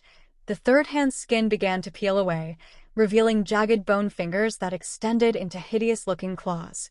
Izuku ran to the other side. Seeing a fire escape, he descended as quickly as possible, leaping down the steps to the landing below. Koji, round the corner coming towards him, saw Wall Runner come around just shortly after him. Izuku dove from the second-floor landing, tackling him off the wall and into a pile of trash below. Koji spun around as Spike came into view. He panicked momentarily before he dove for cover to avoid another shot. Izuku quickly grabbed Wall Runner's face, fish-hooking him, and yanked his head to the side. He brought his bladed gauntlet across the man's face, cutting it open. The man yelled in pain as Izuku took some of his blood and activated his quirk. Wall Runner landed a rigid rib shot to get away. Spike turned towards Izuku, ready to shoot, only to be speared away by Koji, who came barreling in like a missile. Koji began to strike at anything he could target when he was unable to avoid getting shot in the arm, forcing him to fall away in pain. 𝗵𝗃𝗲 was next. Izuku barely managed to dodge back away from the attack. Wall Runner kicked him in the back of the knee, sending him down. Izuku rolled to the side to avoid a downward swipe from 𝗵𝗃𝗲, sweeping his legs and sending him down. As 𝗵𝗃𝗲 scrambled, Koji lifted his heavy foot across the villain's hand, snapping the claws. Izuku kicked Spike in the gut and blocked another kick from Wall Runner. Koji grabbed 𝗵𝗃𝗲 off the ground and hurled him into the wall. Izuku's bladed gauntlet cut down Spike's chest, drawing blood from the villain. He added the villain's strength to his own. 𝗵𝗃𝗲 staggered to his knees somehow, only for Koji to knee him in the head, trapping it between his knee and the wall, sending the villain down. Wall Runner tried to tackle Izuku in the back, but Izuku only staggered. Now, having the strength of Wall Runner and Spike, he turned and grabbed Wall Runner, tossing him away. Koji grabbed the unconscious 𝗵𝗃𝗲 and threw him at Spike, sending that villain down again. Izuku took the opportunity to add 𝗵𝗃𝗲 blood as he ran and punted Wall Runner in the head, sending him down. Spike kicked Koji's leg out, sending him down. He got to his feet and didn't even see Izuku come from the side and hit him with a clean shot to the jaw. Another kick to the head ended the skirmish. Izuku pulled Koji to his feet. "Damn good job," he said. "May I?" he said, pointing at the wound on Koji's shoulder. Koji just gave him a thumbs up before looking away before Izuku took some of his blood. Izuku's eyes widened at how strong Koji was. His classmate was much stronger than anyone would have given him credit. He looked big and strong, but how he carried himself carried such a gentle giant to another level. Izuku looked at the down villains. He didn't know when they would get up. "Help me get them into a dumpster," Izuku said as they dumped them in, locked the lid in place, knocked it on its side, and pushed it up against the wall. "Toru," Koji said suddenly, grabbing Izuku's arm and pointing out of the alley. "Let's go, lead the way," Izuku said. Mountain Zone. 𝐒𝐭𝐴 jammed her jacks into her attacker's eyes as she kicked him away. She scrambled to her feet as another one tackled her back down. Clawing at her, she yelled when the villain grabbed her jacks in one hand and yanked her head back, his fist colliding with her face, cutting her scream short. She tried desperately to get to her feet, but he was too heavy. She felt his hand clawing at her waistband, and she let her jacks extend and roll onto her back. She placed her hands on his face and dug her thumbs into his eye sockets. He screamed, letting go of her jacks. She didn't stop sending them as deep as she could into his ears, shattering his eardrums and pumping her racing heartbeat into his head. The first attacker came at her. She slipped past him, tripping him. She grabbed a fist-sized rock and slammed it into the side of his head. When he still moved, she did it again until he stopped. She stumbled off of him, hearing the sounds of fighting. Not too far, she heard Momo yell out and scream in pain at someone. 𝗂𝐭𝐴 raced towards her classmate.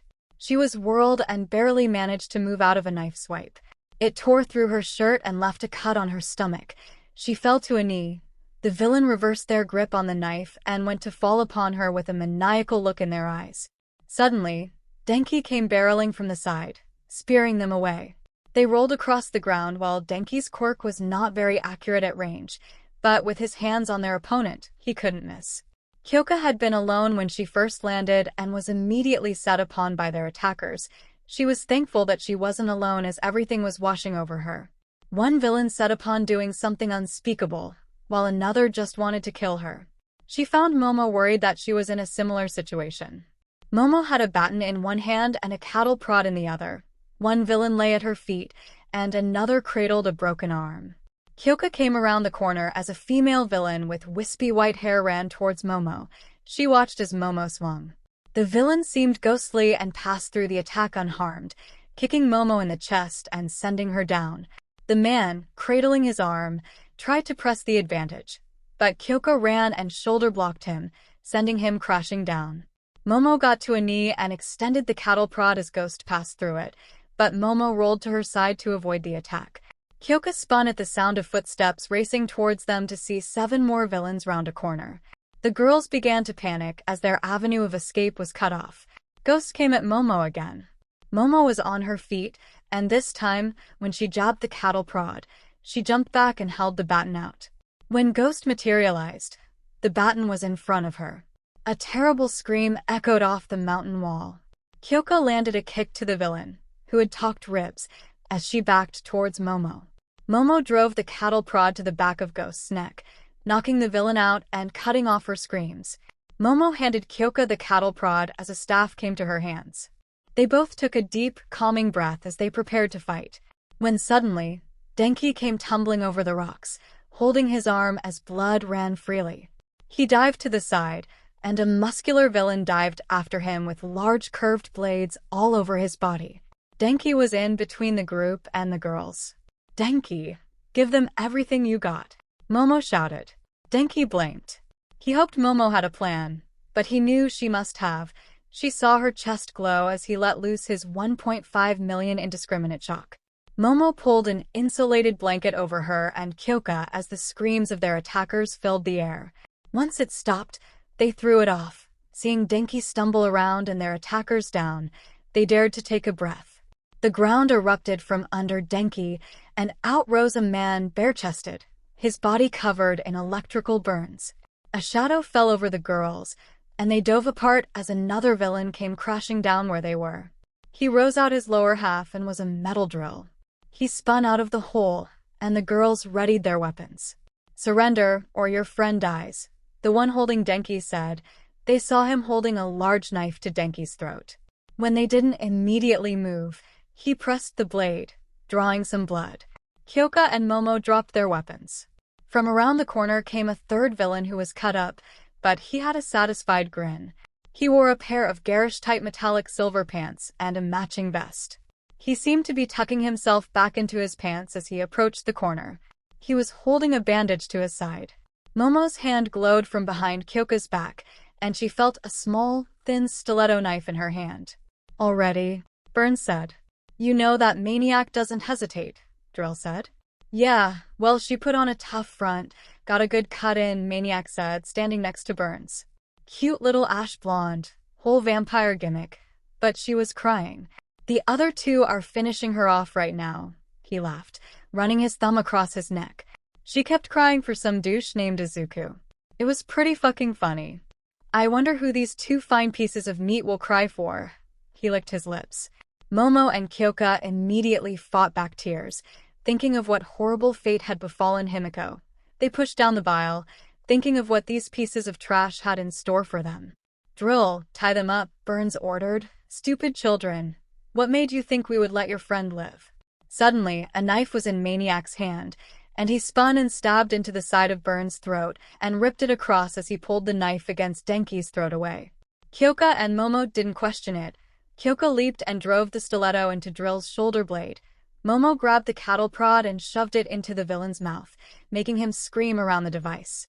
𝐒𝐭𝐲 fell away, holding the baton and whirling to find Maniac, but she saw the skin begin to bubble, turn into a green sludge, and fall away, revealing Himiko. "Himiko," the two girls yelled. They did their best not to vomit seeing the nearly decapitated villain lying on the ground dead. Himiko fell to the knee, holding her side. Momo created bandages, noticing the blood seeping through her fingers. "You need to cauterize it," Himiko said. "Silver nitrate. Can you make silver nitrate?" Momo nodded, and metal zip ties fell from Momo.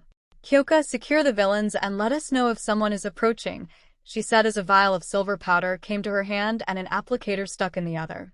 Himiko tucked part of her leather jacket in her mouth and bit down. When the process was done, Momo looked at Himiko.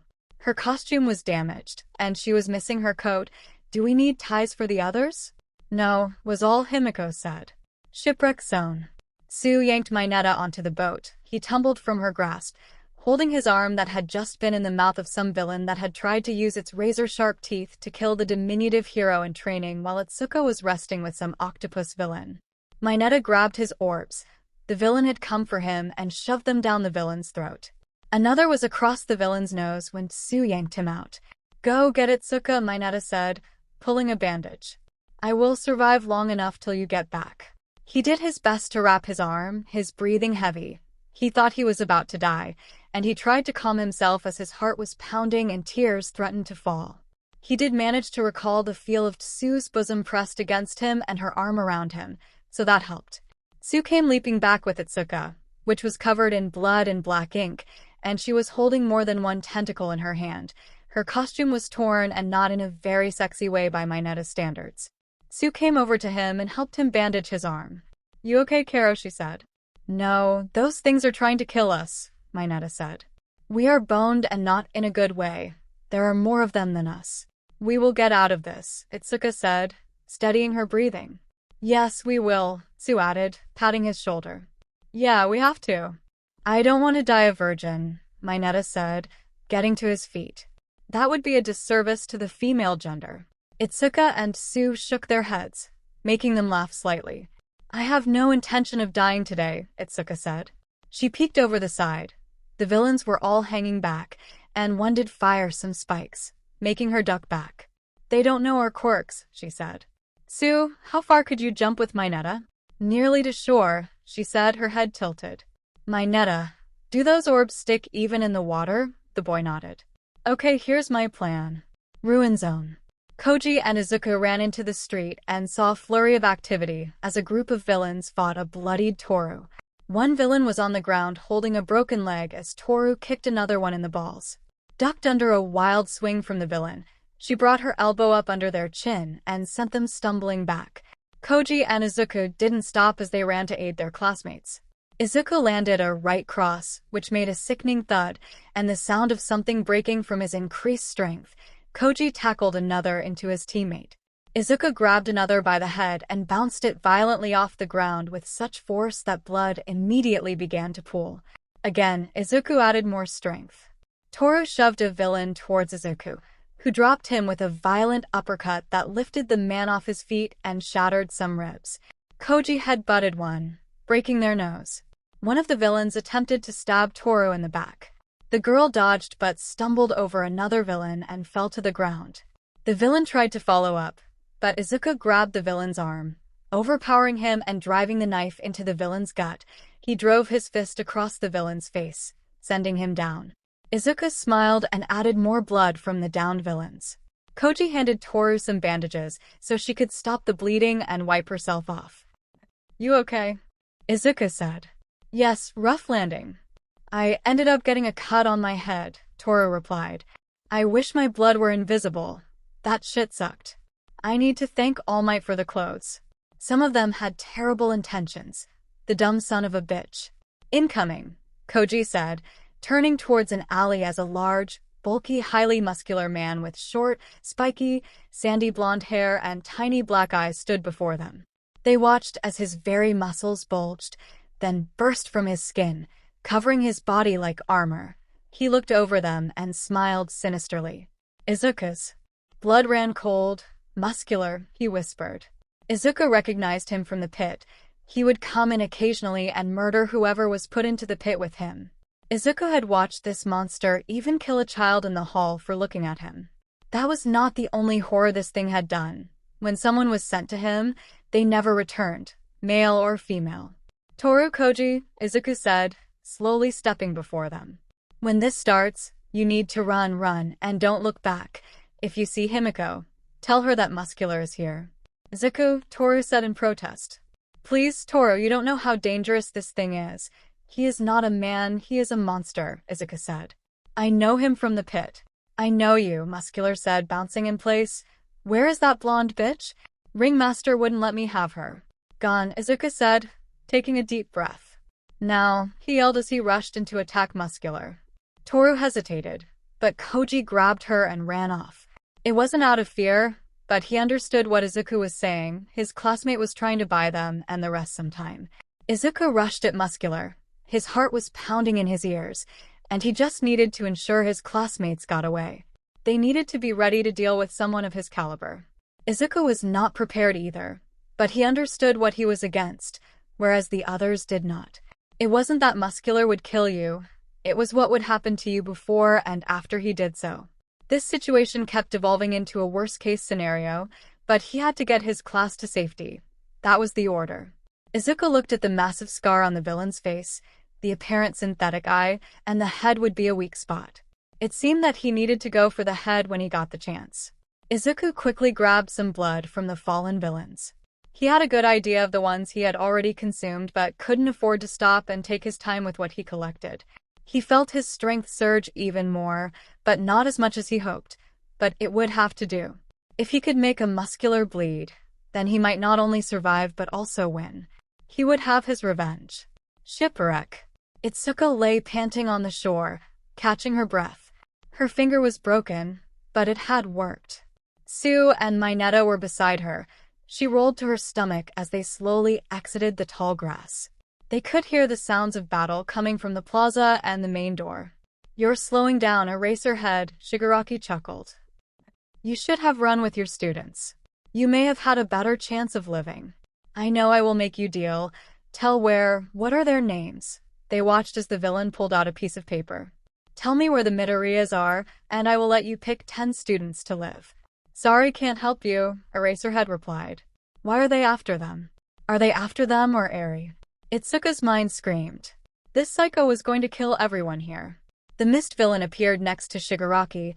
Its neck brace looked to be a melted mess. Its clothes were full of acid burns, and it was cradling one of its arms like it had been broken. "One of the students has escaped, sir," it said. "Damn it, Kurogiri, if you weren't my ticket out of here, I would dust you myself," Shigaraki growled. "Nevertheless, let it not be said that I am not a generous god. Nomu, break him." He waved his hand dismissively. Suddenly, the hulking beast that had not seemed to have moved since it emerged from the portal blurred and hit Aizawa with a thunderous punch, sending him flying back and spiderwebbing against the wall. They saw blood fly from their teacher's mouth. The Nomu was on the move again. Mr. Aizawa barely managed to move his head to the side to avoid turning it into a paste. "We have to do something," 𝗧𝗏 said as she bolted from cover, her body wrapped in lightning. She leaped at the back of the beast. "Detroit Smash!" she roared. Her enlarged fist collided with full force. 𝗧𝗏 saw the best body ripple from the impact. But that was it.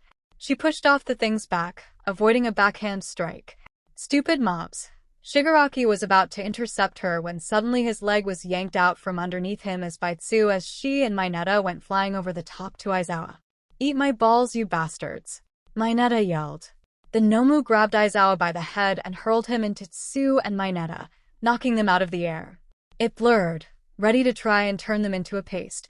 𝗵𝗏𝗃 screamed, eyes closed. He just started hurling his quirk, his hands nearly blurring at how fast his hands were moving. 𝗬 grabbed Aizawa in her arms, 𝗵𝗏𝗃 around the waist with her tongue, and tried to jump as far as she could. The Nomu was closing fast when suddenly it tripped and fell on 𝗵𝗏𝗃's balls.